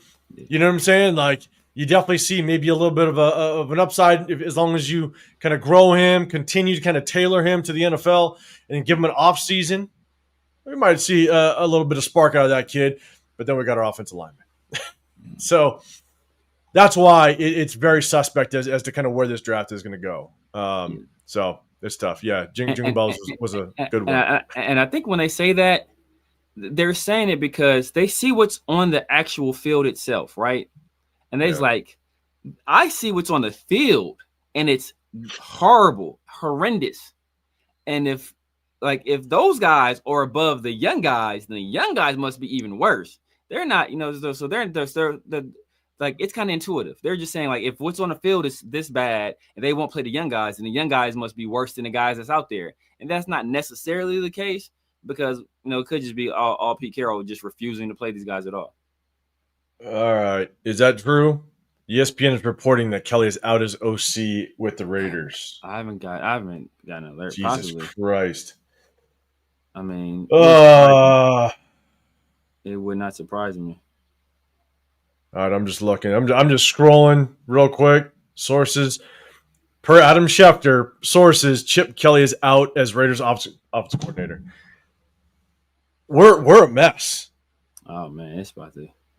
We're a mess. Yeah. Like whether you thought Chip Kelly was good, like no one was saying it was good, like bad or the problem. Now, I think the overall plan is going to shit because here's my thing. Is that I'm going to kind of go up to the big screen. Sorry. Screw these stats. Now we got something else to talk about. Here's my thing. The only way that Pete Carroll at 74 years old was going to work out was if he planned his successor. But, Severe. God damn it, Severe. Huh? God damn it, Severe. Something you mentioned. God damn it. Let's see what happens. Holy, because I think you guys said Greg Olsen would be the logical choice. I can see that. Because when we talked about that, I said that would be the logical choice. Severe, just let everybody know, the 173 people in the building, appreciate you guys, double tap that screen. Let us know who you think might be called up to be the interim offensive coordinator. Oh, the guy that could be called up to be the interim offensive coordinator. He's a guy that has a very close working relationship with Pete Carroll. He worked with them for years now. Basically his entire life. He's worked with Pete Carroll. It is Brennan Carroll, the guy who was, and that's what, usually when guys are in that position, you get the position of run game coordinator. That's a valuable position. Like that is a valuable, or passing game coordinator. That as well is a valuable position because you're actually like game planning and you're putting a game plan together and you're putting in plays to be called during the actual game. So you give that menu to the play caller for him to call. That is your job. You scout the opposing defense in his case, and you put together the menu and you give that to the play caller and he executes it. So that's already, so he's already doing part of the job. So the next logical step is to just, hey, I just take on full responsibilities. And we have several. We already have an assistant offensive line coach. Guess what? Who worked with Pete Carroll in Seattle, and we have Joe Philbin, who is essentially a pseudo assistant offensive line coach, and who was basically that same role with us in the past as well. So like we already have those other positions kind of filled in, so we can take Brendan Carroll out of the offensive line coach role and just have him fully commit to being an offensive coordinator. And it'll be a little bit more seamless than taking Greg Olsen away from being a QB coach. And then like Nate Carroll, who I don't believe has ever been a QB coach in the league before. He coached wide receivers when he was with Pete in Seattle. He'd have to assume those full duties. I don't know if he's, or you want to have Greg Olsen kind of do double duty there, which is a possibility. But a more seamless transition would be Brendan Carroll to OC. I hope I'm wrong. I'm hoping it's Greg Olsen. But I can see a world where it is Brendan Carroll. And Alec M, it's like I'm with you. Like Greg Olsen never wanted him to be an offensive coordinator. Not saying he'd be a good offensive coordinator, right? Like he's been a quarterback coach for the majority of his career. Obviously, he's had his stints, obviously with us and Derek Carr. Derek Carr's first year, right? So, like, not saying that Greg Olsen would be a good offensive coordinator, but that would be the natural progression if Chip Kelly was released. It would be the natural choice because of Greg Olsen's experience as an offensive coordinator. But damn, like, I'd be curious if Pete Carroll even hired Chip Kelly. I'd be curious if Pete Carroll was like, yeah, let's go get Chip Kelly. And that was part of his plan. Because it feels like it's truly been kind of a sabotage since day one with the shuffling of the offensive line and again, severe. We've all talked about it. About what if Chip Kelly never wanted Ashton Genty because he's got experience with Quinshon Junkins and Travion Henderson, knowing that we could have gotten him in the later rounds. And Spytek came out and said that, yeah, we like those guys, but yeah, we really just didn't know if they were going to be around, right? Like Spytek alluded to the chance that those guys were on the board, or at least on their draft board. I'm serious. Like, I wonder if, and again, this is just tinfoil hat conspiracy stuff. I have no clue, but I'm just sitting there going, with the shuffling of the offensive line, with now your guy, I'm sorry, I'm blank on his name. Tape don't lie. Marcus Johnson. Marcus Johnson. If he's coming out saying that Pete Carroll had his hand a little too deep into this offense, and a lot of things that we've been seeing since earlier in the season is more on Pete Carroll, and this is what our offense looks like. I don't know. Like, I wouldn't put anything past this organization. And if Brendan Carroll gets the call and becomes the offensive coordinator, is that what the overall plan was? Could you imagine could you imagine Brendan Carroll gets the OC job and then the next step is Pete Carroll bows out and they want to try to elevate? Oh shit! Oh my god! Now you're going full on. Yeah, now I'm going full. You're going. This full tinfoil hat right now, man. I haven't even been drinking today. Like, and Pete Carroll he could step away. Could you imagine? Could you imagine if all of a sudden, like week 15, Pete Carroll's like, maybe this is my time, steps down and he elevates somebody? It'd probably be John Spytek doing it, but like. Yeah. I don't know. That is tinfoil hat shit. But that would be interesting if the first stepping stone hits and Brendan Carroll gets the offensive coordinator role. That would be. I don't even get it. I don't. Be, like I said, if that happens, if that happens, man, it'd be disgusted. I would be disgusted because it's just like I said. I mean, like. It's like if I was if I was hired as a director of a movie, right? Let's say this movie studio had a script and they want to hire you as a director of a movie, and I said, hey, you know what? Hey, we have the script. It's about a young inner city kid, right? That overcomes the odds, and he makes it out of South Central. It's like, oh, like perfect. But the studio's like, no, hey, you know what? But we're gonna hire all the directors, and we want the star to be Timothée Chalamet.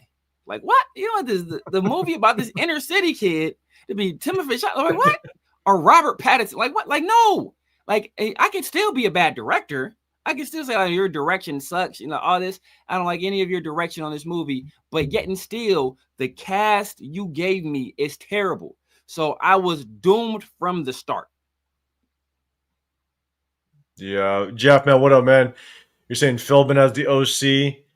I mean, he's got his experience at calling offense, without question. I mean, shit, at this point, I don't know. You got Greg Olson. You could take Joe Philbin.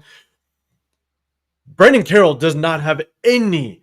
He has absolutely, like, no place being an offensive coordinator in the National Football League. No, at all. But if he's elevated to that is going to be a wild situation. And know what's crazy is that I did some research because because I would say we did. I guess I did the show with Tape Don't Lie with Marcus, and he was like, oh, you know what? Yeah. He was saying that Brandon Carroll is not the guy that's really calling the run game. It's just Pete Carroll. It was Chip Kelly's run game or whatever. It's Chip Kelly. So I was like, you know what? Well, he's like, and he's doing stuff. He was doing it at Oregon and all this other stuff. So I was like, okay, well, let me look up what he's like. Oh, and he's like, when he was run game coordinator, when they had Chris Carson, it was actually pretty good. I was like, okay, well, let me look that up. Let me look it up. So I was after the fact. I was like, I looked it up. It was 2020. And he was a run game coordinator. And I want to say the Seahawks went from being a top 10 rushing offense to 17th. And then he only spent, then the very next year, he took the job at Arizona being the run game coordinator. Or he'd been the offensive line coach and run game coordinator there. And they were like 87th in the nation, averaging. And what's weird is they averaged like 120 some yards a game. So I was like, oh, well, let me see what Chip Kelly was doing around this same time. Around the same time, Chip Kelly had UCLA like 11th. And if you take out like Air Force and Navy and some other team where it was just like they basically threw average less than 100 yards per game passing, UCLA would have been the top 10. And he was like top 10 from 2020 damn near until he left for Ohio State. So it was like he's a guy who at least at the collegiate level produced a good running game. Brennan Carroll, who was the guy who went from the NFL to the collegiate level to do the same thing, made absolutely no impact. And in some cases they got worse.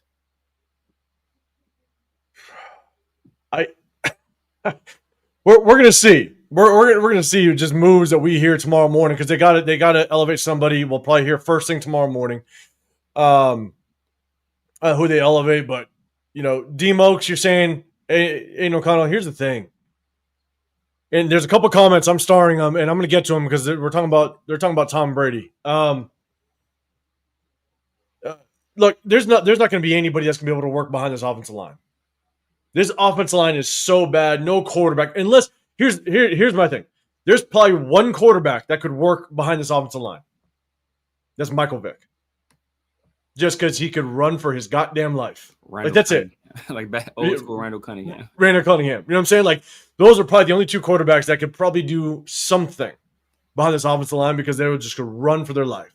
Outside of that, nobody. There's absolutely nobody that could work with this offensive line.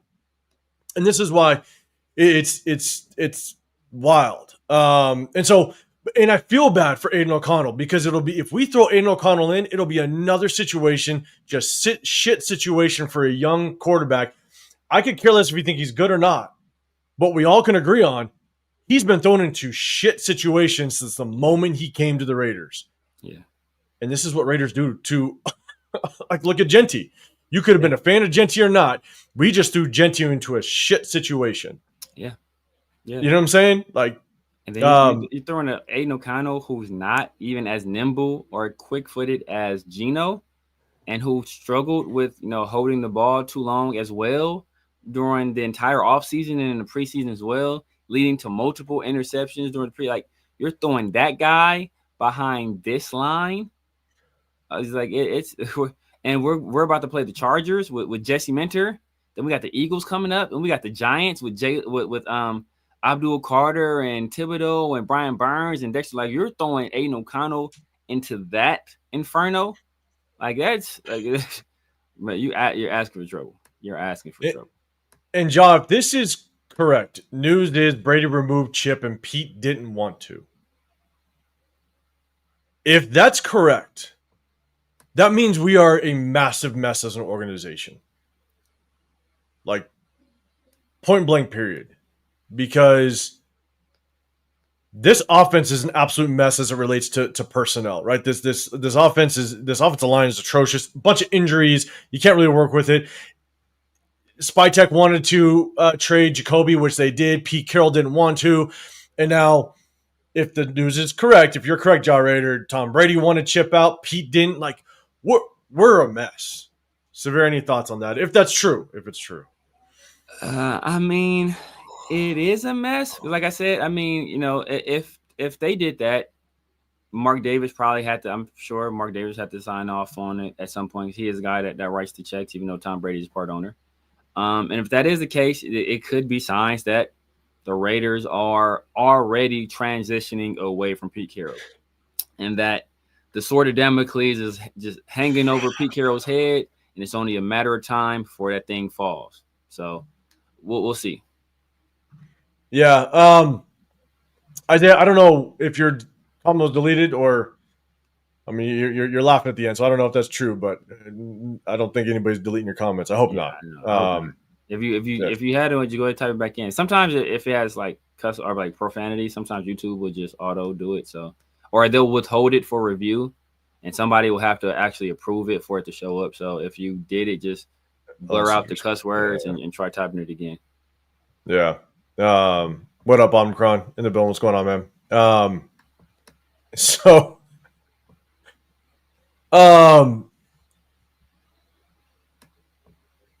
I appreciate it, Kevin Lurker. Man, I've never coached O-line before, and I tell you, I probably do just a slightly better job. Just slightly. I would at least just put people in the right places. There are YouTube tutorials that would do a better job than Brandon Carroll. just put the video on and let the guys watch it. And that'll be better than what we're getting right now. I would just know Kappa should never see the field. And Will Putnam. That's at least what I would know at this point. Conversation is flying. It is. I'm trying to keep up, guys. I apologize if I'm behind. I'm trying to catch. I'm trying to jump ahead of you so you can kind of get to the other one. That's my bad. You guys are flying. I appreciate y'all, especially when news like that drops. But I think what's real tough is, and someone asked the question in chat. Let me know, because someone in earlier in the chat asked the question: is how much blame does Tom Brady take on this? And my thing is I don't even know how much Tom Brady had an influence. We talked about all the things that supposedly was going on with Tom Brady in the offseason, right? Where he wanted Ben Johnson. They fired AP and Tom Telesco, rolled out the red carpet. Ben Johnson was like, hey, here's a sympathy or here's a respect interview. Bang, I'm out to the Bears. They ran into Matthew Stafford. He wanted Matthew Stafford. Didn't pan out. He leveraged us for more money. He wanted Cam Miller, apparently, supposedly. That hasn't worked out at all. So I don't even know what stamp Tom Brady has on this outside of financial help. Yeah. So I don't know. I don't know how much to blame Tom Brady. I don't know how much he's kind of working behind the scenes and how much he's got the ear of Mark Davis. But obviously we know him and Spytek, they're close. They're very close. And so I don't know. I honestly don't know. I did not have any expectations for Tom Brady because, look, he's a great player in his own right, but who knows how good of a manager position, he'd be able to conduct. How well that he'd be able to conduct himself in that position. I have no clue because he doesn't have experience.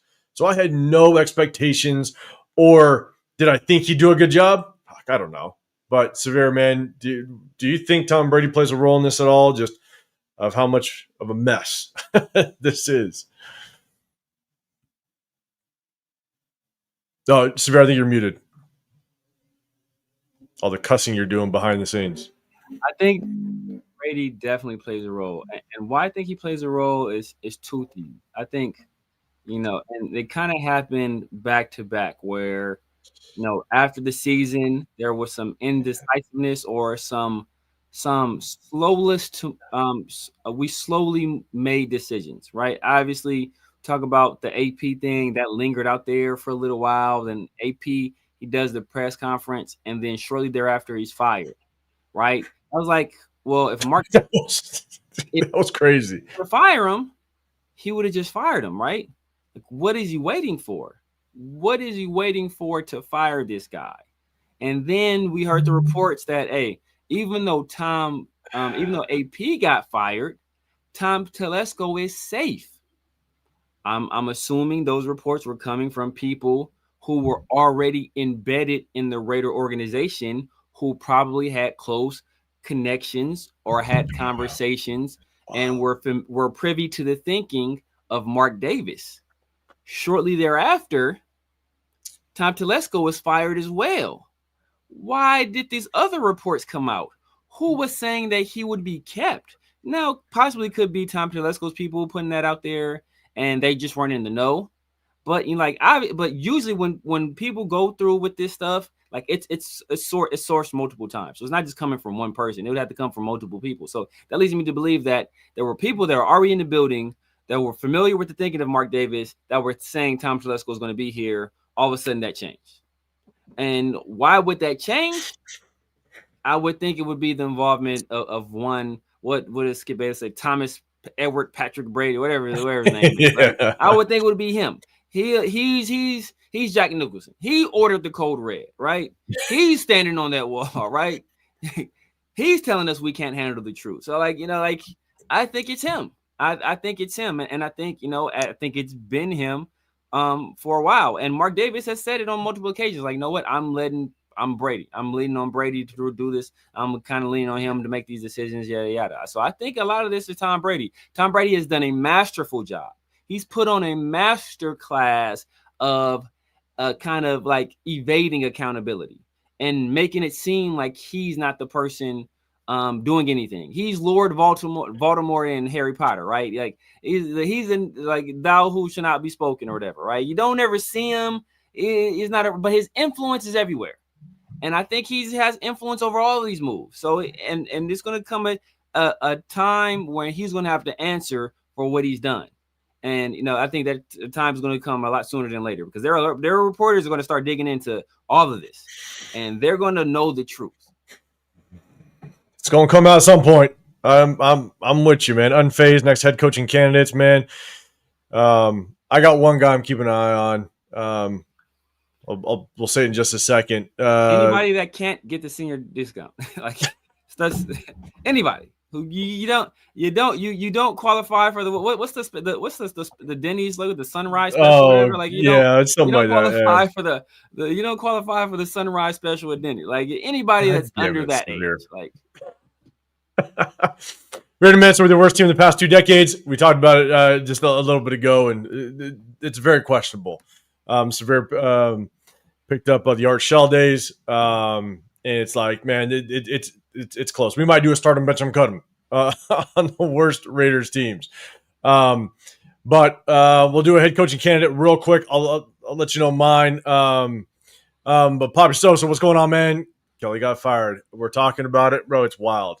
It is wild. The question is he fully to blame with the mess that's going on? And that's kind of what we're talking about. Was it justified?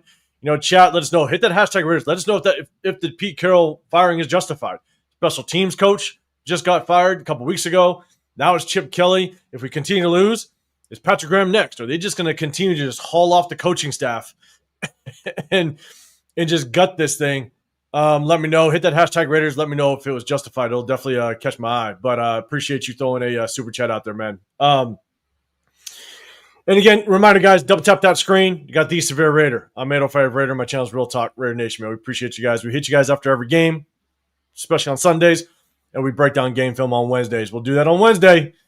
Won't be a whole lot, but I'm sure there's going to be a lot of news that's going to drop from now until Wednesday, so we might have more to talk about. The one guy the one guy I'm really watching for is Clint Kubiak.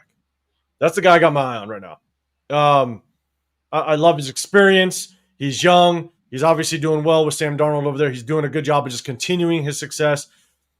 He's proven that with JCN over there, he's got a number one receiver. He's going to know how to use them.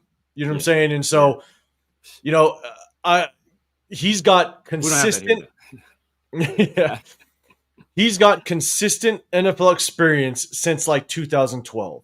It's not like he jumped back and forth from the college level to the pros, and no, it's been consistent NFL experience all the way through, and he's been under Sean McVay, I believe. So he's got experience. If I want a young guy, and if we have a top draft pick, and we want to marry a young offensive coordinator mind with a young quarterback, I'll definitely be paying more attention to him. So that's definitely one guy I'm looking forward to watching more of. Severe. Any thoughts? Anybody you got your eye on? I've been saying it for a while. Mike LaFleur. He's a guy. He's worked under both Sean McVay and Kyle Shanahan. It's two of the best guys in terms of their coaching trees right now. Like having, tremendous success. We see what the Rams are doing tonight, just putting on the clinic. And I think, I think that guy knows what he's doing. Obviously, his older brother has had success in the league as well. There's been, there's a little bit of a trend. We see the Harbaughs that they're a tandem. They're both having success. So maybe we kind of, it's a copycat league. Do a little bit of copying. Grab a guy that's from a successful family and put him in as a head coach. I think he's a young guy. He's going to be creative. He's going to have obviously network with both the Kyle Shanahan tree and the Sean McVay tree, so he can kind of poach some of those guys for position coaches with us, coordinator positions as well. So I think that kind of gives him the leg up immediately to grab a few of these people off these staffs, and these staffs are winning staffs that I think will produce several head coaches going forward. So we'll have to kind of we'll be able to get in on the ground floor on a lot of these guys. Yeah, I'm with you. Okay, blame factor. Mark Davis 70%, Tom Brady 15, Spytek 10, coaches 5. It all funnels back to Mark Davis. No matter how you spin it, I'd love to know when good intentions expire as an excuse. I'm with you. Like, he's at the top of the pyramid, and it all funnels to the top. And when we've been bad as long as have been, there's really only one person to blame. I'm with you, man. I'm with you. Yeah. He's had good intentions. I mean, you can't blame this season on him. You can blame everything leading up to this on him, essentially, because he was the guy at the point of the organization, even though he tried to hand it to other people. And I guess you can kind of blame it on him because he's choosing the people that are leading the organization. So kind of all goes back to him. But everybody wanted him to kind of take a hands-off approach, and he did that. Now everybody kind of wants him to step in and fire everybody. So it's like, do you want him to not be involved, or you want him to be involved? You kind of got to make up your minds on that. Yeah, TK, he's happy. Chip had to go. Man, I'm just like, I get it, but it's like, damn, like we're just bad across the board, and I don't know. That's a tough one. John Thompson saying, if we hire a new head coach, we must give him control. I got my opinion on this one when we talk about head coaches and how much control they have and stuff like that. I definitely want to address it because it looks like we might be talking. Maybe we might be leading ourselves to a head coaching situation. But Severe, man, what's your thoughts on giving really a head coach full control? You can't do that. I mean, it's only time it's ever worked is with Bill Belichick. Like it generally doesn't work. Do you want to have your coach to have? And I guess he worked, for a little bit with Seattle, where it was a coordination between him and John Snyder, But obviously, I think Pete Carroll, he got the role of executive president of football operations, so he had final say on all roster decisions. And he had, obviously he won a Super Bowl. I don't know if he had that role at the time of winning a Super Bowl, but he won a Super Bowl during the time there. But it generally doesn't work, right? You want some level of separation between those guys, but you also want, your coach to have input. But you want there to be some clear delineations in their roles. And I think too much recently there has been a muddying of those roles, whether that be, basically just because the head coach is just overpowering or just such a presence that he's overtaking the role of the GM, or the GM is unwilling or unable to kind of assert himself. Either way, I think that we have to do a better job of making sure their roles are clear and more defined. I'm 100% with you. And I've said this for as long as I've had my channel. And it's only since 2023 is there needs to be a proper chain of command. Everybody needs to be held accountable. Everybody needs to know their role. And the problem that we had was we always did it ass backwards. John Gruden, Mayock. Mayock had to answer to John Gruden. Mayock knew John Gruden held all the cards. And so he couldn't navigate the draft like a GM was supposed to, because it's like letting the car salesman dictate the sell price. Like, they just want the sell. So the head coach is going to go and go, I'm going to get the talent I want. I don't care what the cost is. I don't care what the salary cap is what's going to take. I don't care how I navigate the draft. I'm going to give up the next 3 years of first round draft picks because I want this one player, right? Exactly. Like, you can't let the sales guy dictate the sales price. Like, you need someone that's going to manage it to understand the profits are right. You're paying the overhead, everything. Exactly. That's what a GM does. And so the GM is there to make sure that not only the current is working well, but we still have enough for the future. Where the head coach is, I want to win today. I want to work with what I got. And so there just needs to be a proper chain of command. We screwed it up with Josh McDaniels as well, with Ziegler. Josh McDaniels was given the car keys and Ziegler was in the back seat. Yeah. And we all know that with the quarterback situation where Ziegler wanted to go up against CJ Stroud and Josh McDaniels was like, nope, I'm going to nix that.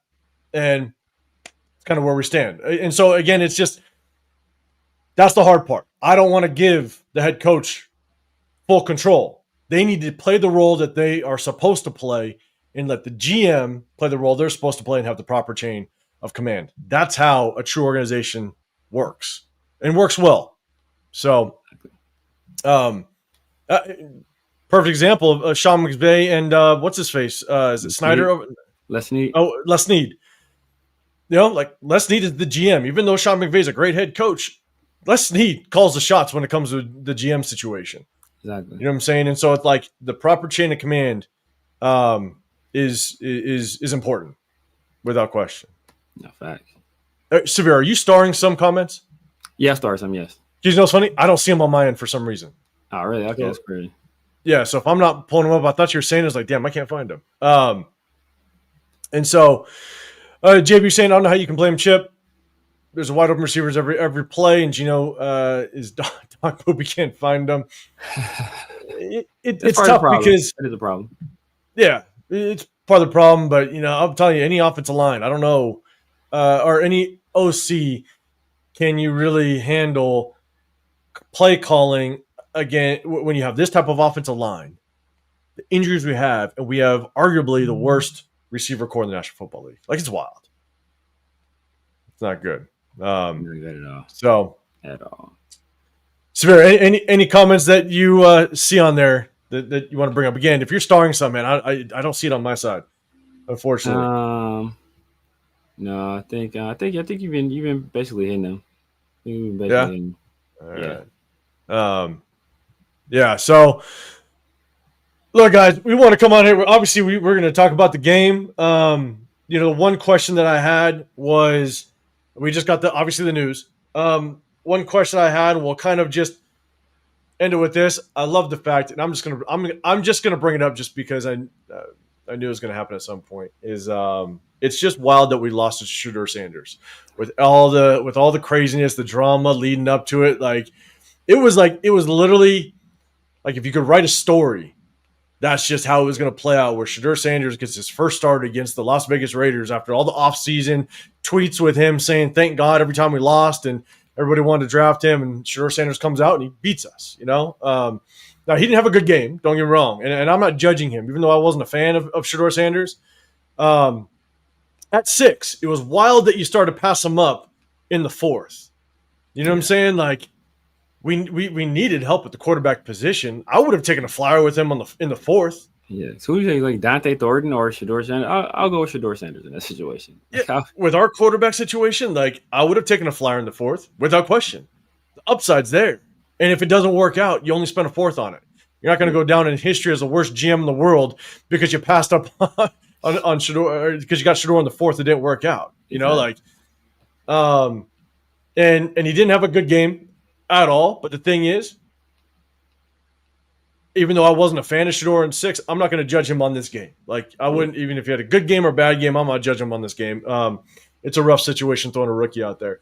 But the one thing that I would say is we come on here, we talk a lot of shit about what happened. Question is are we actually surprised? I think everything that us Raider fans truly thought was going to happen in the game actually happened. Yeah. Our offensive line was trash. Geno didn't look good. Genty struggled. Our receivers couldn't get open or just didn't do well. Like our defense did well, but it's because Shedeur Sanders was getting his first start. I think as shitty as it looked, and our offensive line was just atrocious. Our offensive line was horrible. Were you surprised at anything? In chat, let me know. Hit that hashtag Raiders. Were you surprised at anything in this game? Truly, were you surprised? Not of anything. Like, not of no. I mean, there were individual things I was surprised at. Like, obviously, the punt inside the 30 that was a surprising thing. But and the lineup switches, obviously, that was a surprise. But just in terms of how the game played out, not really. I did think that Shedeur would play better. But you look at their weapons over there, wideout. Like Isaiah Bond is a rookie, Jerry Jeudy is hit or miss. Harold Fannin, I do like Harold Fannin, but he's a rookie as well. So he did enough to win the game. Obviously, he had the interception, which was, it was a great play by Charles Snowden. Tyree Wilson would never in his life. Never in his life is Tyree Wilson doing that. Man. So that was a great play by Charles Snowden. But then the crazy, the Jerry Jeudy play. That's probably the stupidest thing I've ever seen in my life. That's the dumbest thing I've ever seen in my life. So he's victim of 2 turnovers. One wasn't his fault. One was his. But I think he played all right. Making it his first start. Going on the road, fairly tough. I don't want to say tough circumstances, but obviously on the road. Facing a veteran defensive coordinator like Patrick Graham. He didn't play lights out, but he did all. He won the game. That's all that matters. That's all that matters. Even though on the goal line they went Wildcat because a bunch of third downs they went Wildcat because they're like, hey, and we couldn't stop it.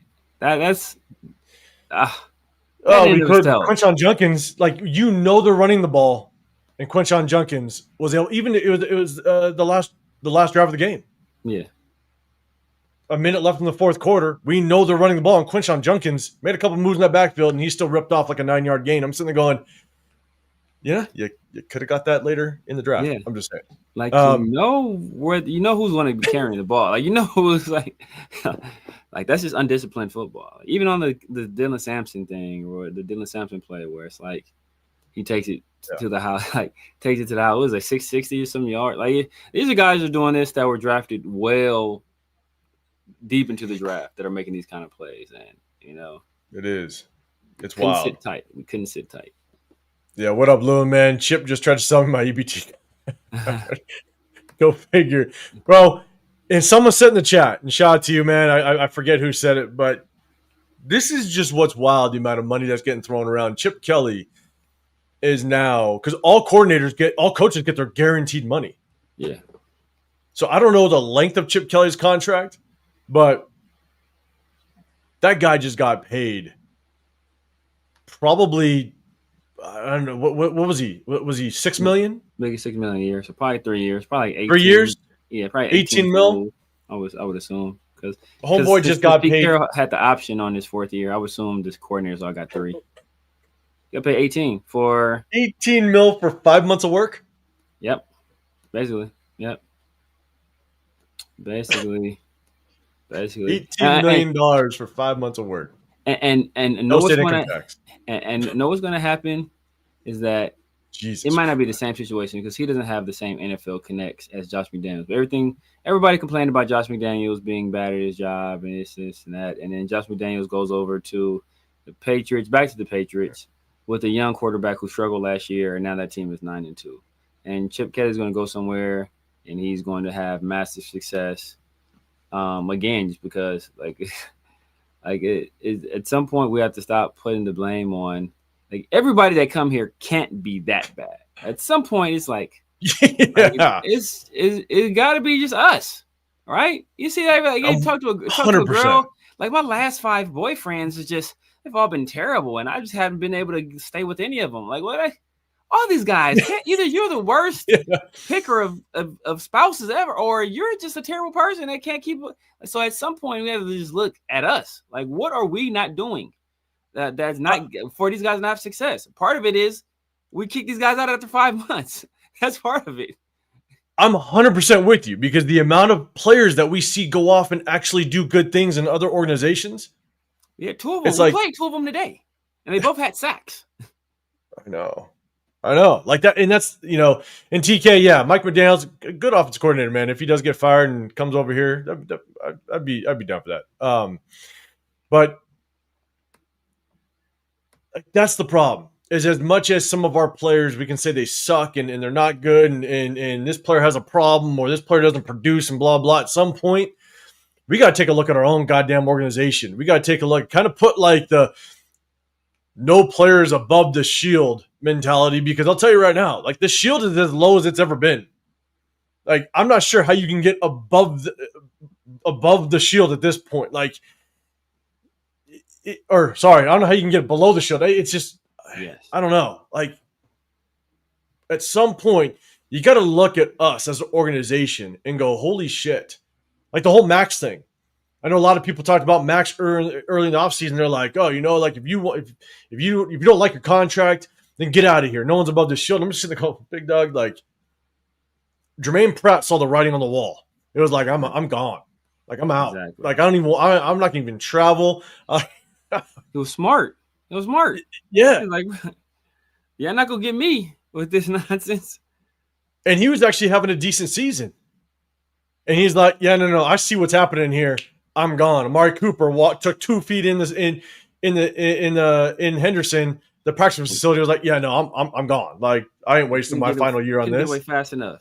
After saying how rejuvenated he was, couldn't get away fast enough. Exactly. So it's like, look, it's not to talk shit about the organization. At some point, you have to have a realization as to what we are. And look, who knows? Gino could go off and be a gap quarterback for somebody, and he might do well. Who knows? Right. Chip Kelly could go and be an offensive coordinator for another team and might do well. Because right now, all we've done consistently as an organization is honestly put players in the dirt and make them look like trash. And it sucks. It sucks. It sucks to kind of sit in that space, to be honest with you. So yeah, man, I'm sure more is going to come out. I'm sure more news is going to come out. I think they're saying that Greg Olsen might be elevated to the offensive coordinator position.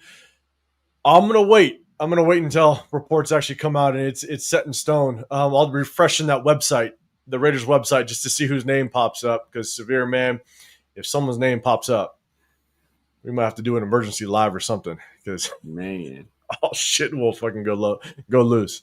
My hell break loose. I'm telling you, yeah, tragedy, 18 mil, which is wild. And look, just Brandon Perkins, hashtag blame Gino, man, bro. We're blaming everybody at this point. Everybody's to blame for this goddamn mess. At this point, yeah. It's going to be wild. So, Guys, man, hey, we appreciate you, VBs, man. I appreciate you popping up. Saw the team to BlackRock already. I saw something about that. Some post. I don't know. It was. I think someone was just bullshitting, but like the owner of BlackRock wants the team. I mean, look, I wouldn't be mad. I mean, look, and that's the thing because Mark is not independently wealthy, right? Like all of his wealth comes from the Raiders. So if he was smart, if he wanted to sell controlling shares of the team, like I think Forbes has his value to like $7.5 billion. That's just what the valuation is. That's not even on the open market. So generally, it's going to be higher than that. He can easily probably get 8.5 billion with a B if he wanted to, and just get the hell out if he wanted to do so. But he doesn't, and he hasn't. So, it leads me to believe that there's some other reason he's keeping the team, because he could be cashed out and just chilling right now, like not doing a damn thing, not having to deal with the stress on a day-to-day basis, and collecting $8 billion with the B dollars. Yeah. Blah, man, you're saying, have the Raiders ever been on Hard Knocks? Have we been on Hard Knocks? 12. Yeah, so look, they said 12 billion. I'm saying because the value is 7. 12 is high. I was thinking 8, maybe 9. 12 is a lot. 12 is a lot. 12 billion. Jesus, that's a lot. Jesus Christ. I don't know. Have we been on Hard Knocks? I know we've been on something. I think. Yes. Have we? The Jonathan Abram, Clee Farrell, Josh Jacobs. Oh, that's right. AB. Yeah. Frozen feet, helmet. That's right. You are right. DK. All right, we're gonna end it with this. Jesus Christ. I agree with the thoughts. How do you fix the issues? Top-down organizational review and reset to make it right. Severe, man. We're gonna end it with this because I know a lot of people are talking about it. Chat, let me know. What are your thoughts? Is it time for Pete Carroll to be out? We kind of touched on it earlier, and I told people we'd end it with this. What's your thoughts, man? How do we fix it moving forward? Is it just we move on? The season is what it is, and we just get into the draft. We try to build through the draft, build through free agency. We continue to rock with who we have in this coaching staff, man. What are your thoughts? What do you think needs to happen moving forward? We're 2-9, and this is where we sit. Chat, let me know what your thoughts on Pete Carroll. Is it time to go, or do we hang on to him? Severe, what's your thoughts? No, it's funny that this question gets brought up at this time, right after somebody asked about the Hard Knocks, right? Because on the trailer, and I want to say to begin that Hard Knock season for the Raiders, John Gruden had that famous soliloquy where he's like, everybody's talking about dreams. I was like, all I want to know about there's dreams and their dreams. He's like, I'm in the nightmares. And little do we know that was foreshadowing of what was to come for the Raiders ever since. Nothing but nightmares. And that's what it's been. And that's what it's going to continue to be unless we find a way to get some sustainability and some stability. We can't keep cycling through these different people expecting different results. And I mean, I kind of finished one of my lives the other day, and I said, what's the definition? Or what do you call it when you do the same thing over and over again and you expect different results? And I said, you call that being a Raiders fan, right? Because we keep doing these same things and expecting something to change.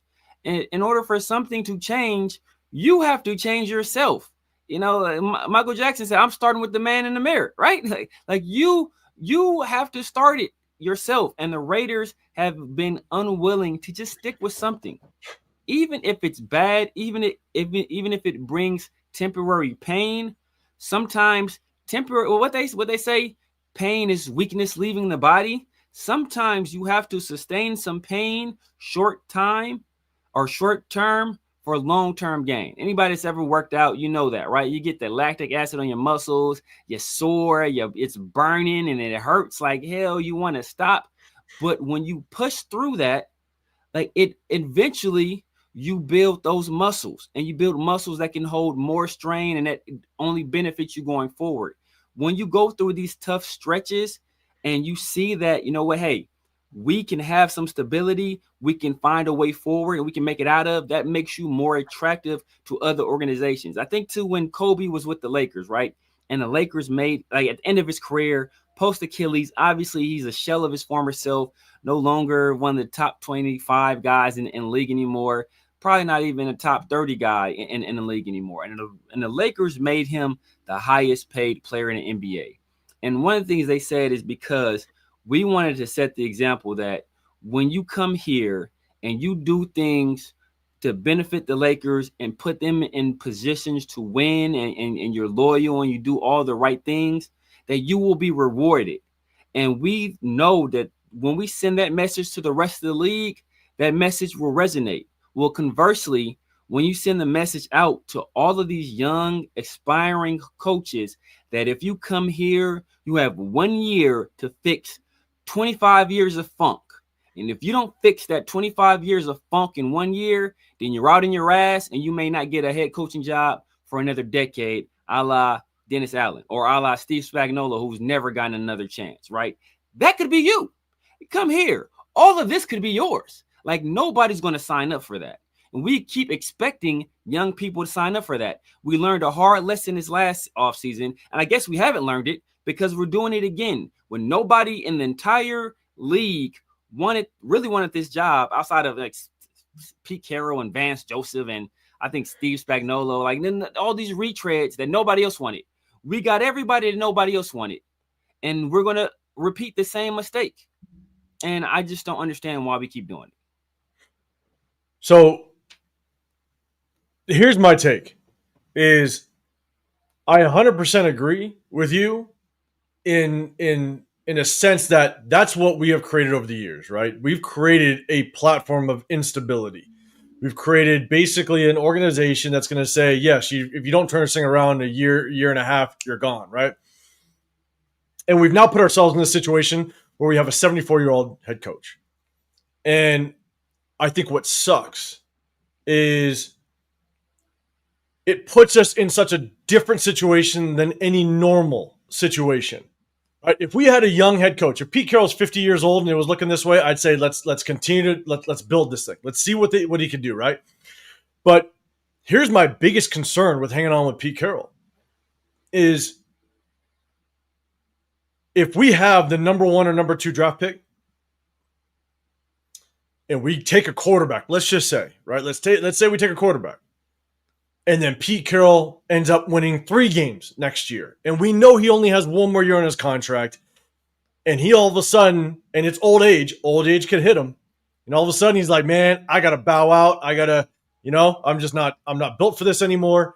And we bring in another head coach. We just let Pete Carroll go. Maybe it's not Patrick Graham. Maybe he didn't bring in his successor. Let's just hope Brendan Carroll's gone. The problem is that if that next head coach doesn't like the quarterback that we just picked, that's a waste of another first-round draft pick.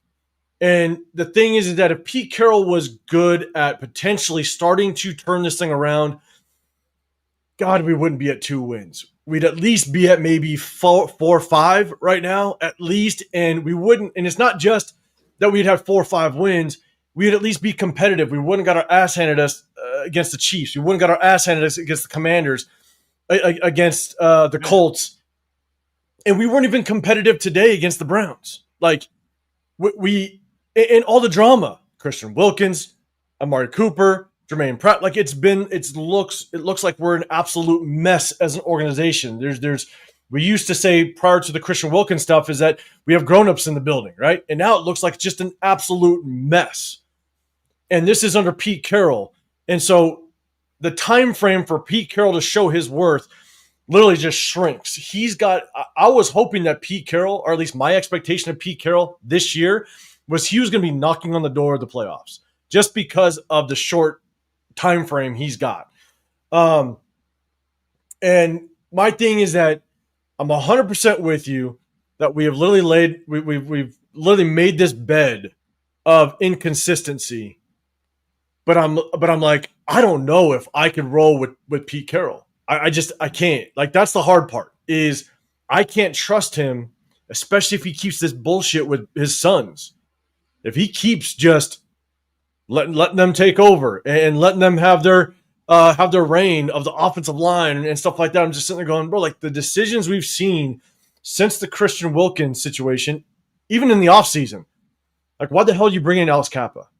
Now that was probably more a Spytek thing, but like the Geno Smith thing, why do you bring him in? The Forsyth thing, it's just even Tyler Lockett. You're bringing Tyler Lockett, that's a Pete Carroll connection, and that doesn't move the needle. Even though Pete Carroll wants to win now, that doesn't move the needle. And so the only hope that I would have, and to say that I would, it doesn't send a great message. I would hope that Pete Carroll would basically resign or he'd retire. That would be my hope. But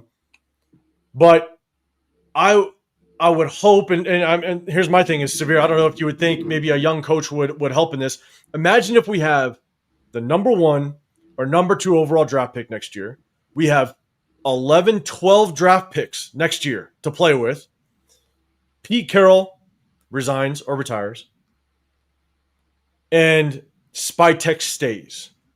Even though it's very questionable of just how Spytek was able to draft, very questionable some of the free agent acquisitions, Kappa obviously being one of them.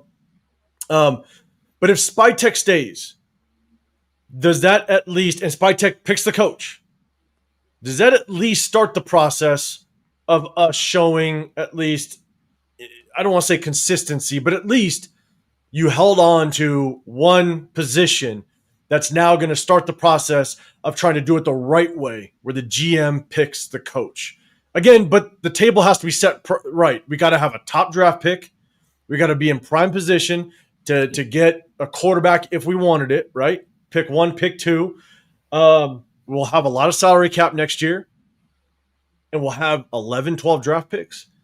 That could entice a young head coach to potentially come over, and if you keep Spytek, at least show some sort of movement towards consistency. I don't know. Do you think that might move the needle for a young quarterback to come this way? Because, again, I think everything needs to align in order for it to work that way. So in order for us to get a young head coach or attractive job, it has to be generally one of three things, right? You have to show that you're a well-run, stable organization. Obviously, that's out. You have to have a franchise quarterback. Obviously, that's out. Where we have to be in position to draft a franchise quarterback. And that is our strongest possibility. But, if you want to remain in position to draft a franchise quarterback, then we should just cut bait with Pete Carroll right now and SS all the way through the rest of the year. And then you also have to hope that you have a guy that, because this quarterback class, there's no top guy, right? There's no hey, Jayden Daniels. There's no Bryce Young, CJ Stroud. There's no Caleb Williams in this draft class. There's no Justin Herbert. There's no clear-cut number 1 guy. So even having a top pick in this class doesn't necessarily mean that any of these young guys that are out there are going to have any affinity for them and have any belief that they can be the guy that lead a franchise going forward. So so all that stuff has to connect. I mean, of the guys we fired recently, Pete Carroll is the most deserving of being fired. Pete Carroll he's by far the most deserving of being fired. But sometimes, circumstances dictate outcomes, and sometimes it's almost were the Raiders justified in getting rid of Derek Carr? Yes. Should we have had a better plan in place to replace him once we got rid of him? Yes. And if you don't have something better lined up, you're going to fight, because everybody celebrated when we got rid of Antonio Pierce, right? Mm-hmm. Everybody celebrated, thought that, oh my God, I'm glad we got this guy out of here. His game management was terrible. He wore black Air Forces. He had a low rider. I'm glad this guy is gone. And it's okay, who's going to replace him that's better? And everybody assumed Pete Carroll was better. I did not make that same assumption. We did not make that same assumption. Nope. And we're right back at square one. So if you're going to do this, you damn well better have some guys lined up that are willing to take the job under certain parameters. What there's no some reminds me of, like, it used to be like this thing in like on like Twitter or like in like people make these memes. It'd be like a player that's a free agent. Like let's say it's like Tyree Wilson. If like Tyree Wilson was a free agent, like, oh no, Tyree Wilson has agreed to a 5-year, $55 million contract with the New England Patriots, but the Patriots did not agree, right? Like we can agree, we want these young guys, but they have to agree that they want us. And it's not, it doesn't, in recent years, it has not been a two-way street. It's been a one-way street. And I compared it to the Mad TV skit. We're on lowered expectations for head coaches. We are searching through the clearance section of the head coaching dump of the NFL. And we're not going to have our pick of the litter, especially with the Giants job coming open with them having Jackson Dart. There's a possibility, I've heard rumblings that if the Bills don't do something in the playoffs, that's a job that can be open as well. Like there's going to be some other attractive jobs with quarterbacks, and we're not going to be a destination job right now. And the thing that sucks though, and it's just like the Ben Johnson Bears situation, is you're at even bigger disadvantage when you have like a Giants head coaching job open where you have a first-round draft pick and you already have a young quarterback. If you're a head coach that likes that quarterback, right? And so that's why, Ben Johnson, the Bears situation was great for him because you already have a young quarterback on a rookie contract and you got a first-round draft pick. For us, we don't have a quarterback. So you're going to have to draft him. You're going to have to basically take that first-rounder that you have and put it on a quarterback if that's what your plan is. And because you take a look at what the head coaching vacancies are going to be next year. Miami's might be a vacancy. Giants, a vacancy. I mean, who else? I don't know who else next year. You got Miami possibly, Giants. Miami, Giants. Trying to think who else.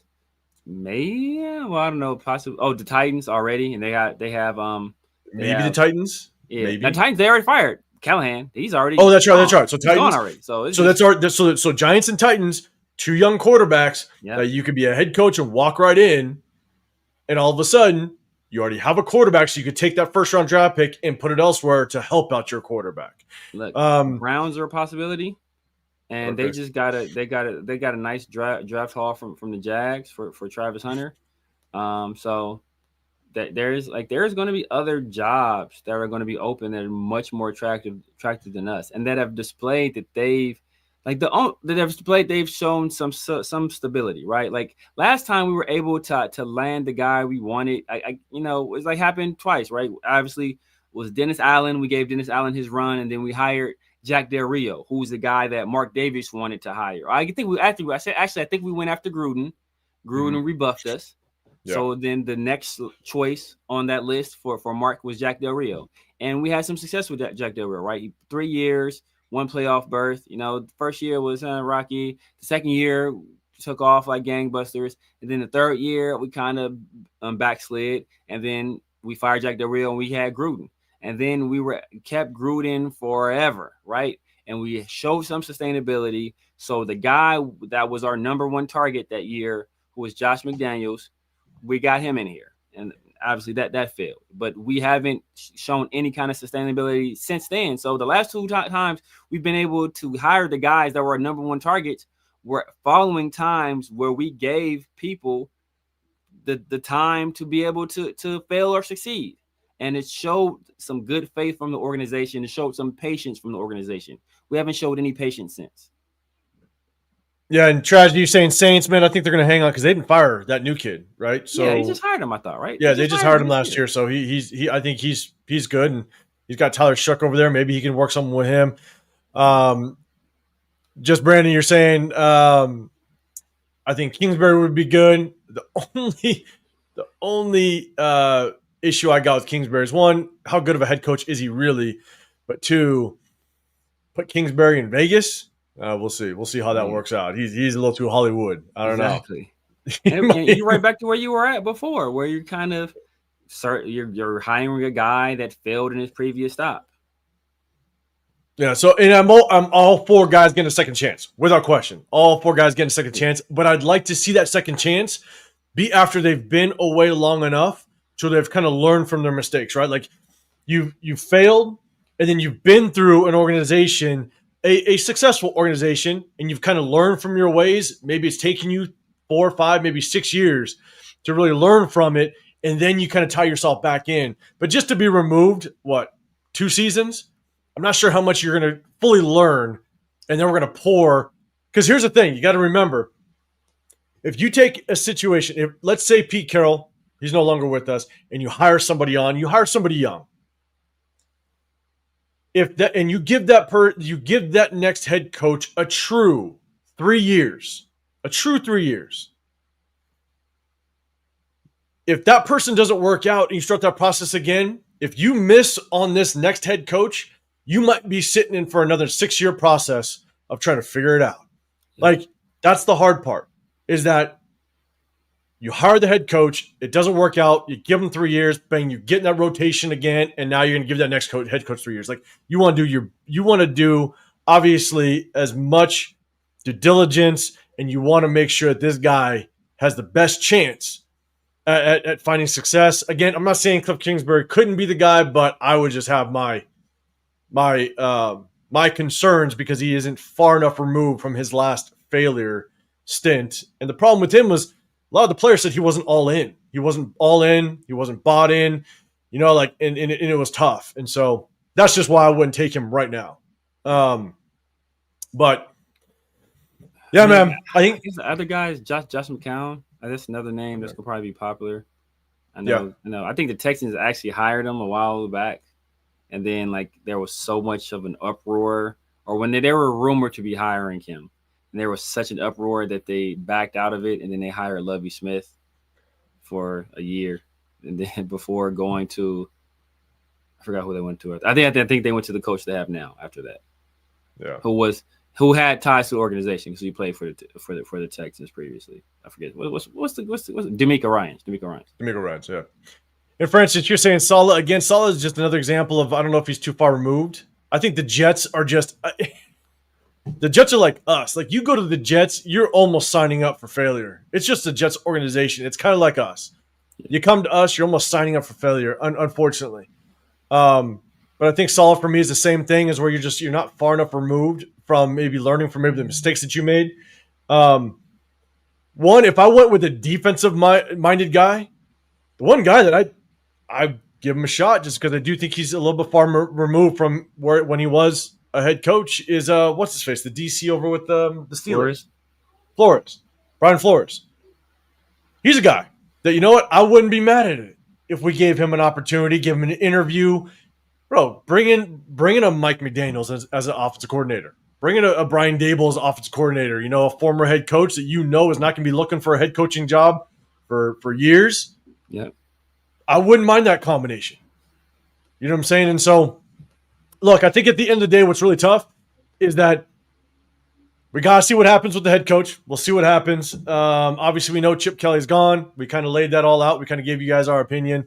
But man, this season's gonna be rough to watch moving forward. But everybody that's been rocking with us, that's been in the building, that comes into our chat, man, you guys are definitely the real ones, without question, man. Because it's hard to hang on to the mess that we're rocking with. Good for Chris. Return to Chucky. What up, LA Raider? What's going on, brother? We used to go steal a winning coach somehow. I want to steal a winning GM. Yeah. Can we trade for a GM? Can we trade for Les Snead? Can we trade for Howie Roseman? I want to trade for a GM that knows what the hell he's doing. That's what I'd love to see. But hey, we came on here, man. It's a Sunday night. My kids are about to yell at me. They're rocking out. Hey, they were good. I didn't have to leave, Severe. I didn't have to leave. They're doing good. Maybe they'll get candy at 9 o'clock at night. Exactly right. That candy jar is full, man. It's expired by now. Exactly. Recycle that thing, man. That's horrible. And if you know, you know, with the chat, man. But look, we appreciate you guys. Hey, we broke down this game. Think definitely tap in with us on Wednesday. I'm going to go through the game film still. Again, I go through the game film because I still want to see who do you want to prioritize in the offseason.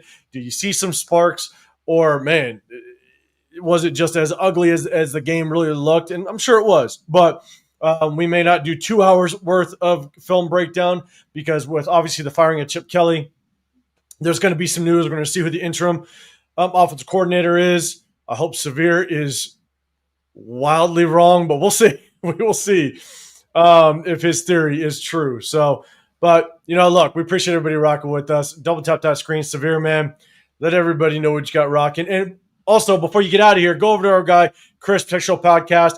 Had some family stuff going on today, so couldn't rock with us. After this, go hit him up. Definitely sub to him. But, Severe, let everybody else know what you got going on and what they can expect from you throughout the week. Man, you guys know what it is, man. The Severe Raider here on YouTube, Snapchat, TikTok, X, everywhere. The Severe Raider, man. Tap in with your boy. Sundays and Wednesdays, I'm in the Raider War Room with my guys, Christian Protect the Shield and 805 Raider. And obviously, Tuesdays and Thursdays, I'm with Farrell NFL with the 50-50 show and Around the Shield, man. And then Mondays, I've been doing my solo dolo, man. So this Monday, yeah, we got some things to talk about, man. So it should be a fun one. Should be a fun one. Everybody need to tap into that. I know, LS. I got a ton of saved candy, man. I should have known. Shouldn't have spent money on goddamn candy this year. Yeah, man, appreciate it. Hey, guys, if you guys know, I'm 805 Raider. My channel is Real Talk Raider Nation.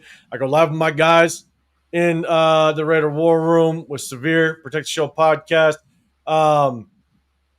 Next week, probably going to be out there in SoFi. So if you guys do come out, man, hit us up. Let us know. I'm definitely, it's not 100% I'll be there. I'm going to try to make it out there. But real quick, the 6th of December, I might be doing a live podcast out here in the Vegas area for the Broncos game on Saturday from 12 o'clock to like around 3.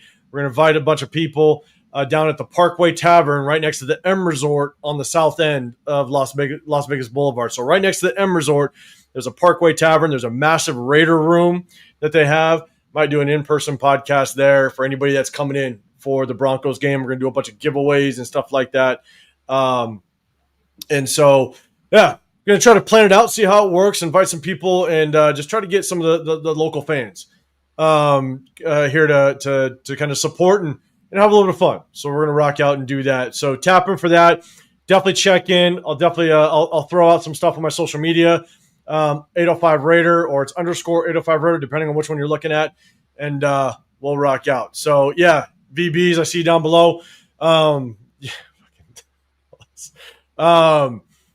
The Parkway Tavern, there's a bunch of them. It's the one right next to the M Resort. There's one kind of midway through the strip that I've been multiple times. They have their own Raider room. It's pretty legit. I've gone there multiple times with Food Chris and Gin Slinger. Leo's gone. J Raider's gone. We've done a couple things there, but this one will be right next to the M Resort. And one benefit is the players and the players' families, they have to stay at the M Resort the night before the game. And so sometimes you go to the Parkway Tavern, you can walk over to the M Resort, and you might find players actually walking around the M Resort. So it's kind of cool. But definitely tap in. I'll give you more details as we get closer. But, yeah, the weekend of the Broncos game, Saturday from noon till around 3-ish, 4-ish. We're going to rock out, do an in-person live. Hey, shoot, if you guys want to get on camera, you might be able to get on camera. So it'll be fun. But, yeah, that's it. We tried to muster up a live for this damn Browns game, and then we get hit with the news Chip Kelly is out, which is just a wild move based on all the issues that have gone on with this team. But this is where we stand. We'll see you guys. Tap in with Severe tomorrow doing that solo. Severe, what time do you think you might do that solo? Probably like 8:30. Like 8:30. 8:30 at night? Cool. I basically have all week off, so I might jump in and do a random live throughout the day, guys. So check out for that. I don't have a solidified time, but I might try to pop on if some crazy ass news, like some OC gets elevated, that is wild. I might jump on randomly in the middle of the day. But tap in for that. But hey, we appreciate you guys. All you guys that have rocked with us, in this off season, or not off season, feels like the off season with this crazy season so far. Basically, I know. Off season started last week. I know. We appreciate you guys, man. I know it ain't easy keeping talking about these goddamn Raiders, but you guys are real ones. We definitely appreciate you. So, hey, have a great rest of your week. If you don't tap in with us till the end of the week, have a great Thanksgiving. Have a safe one. Salute to all you guys. But definitely tap in tomorrow for Severe. Tap in on Wednesday for our film breakdown. We'll chop it up some more about some Raiders. And shit, we'll try to muster up everything we can. So we appreciate y'all, man. Double tap that screen before you get out. Have a great one. We'll see you on the next one. We out of here.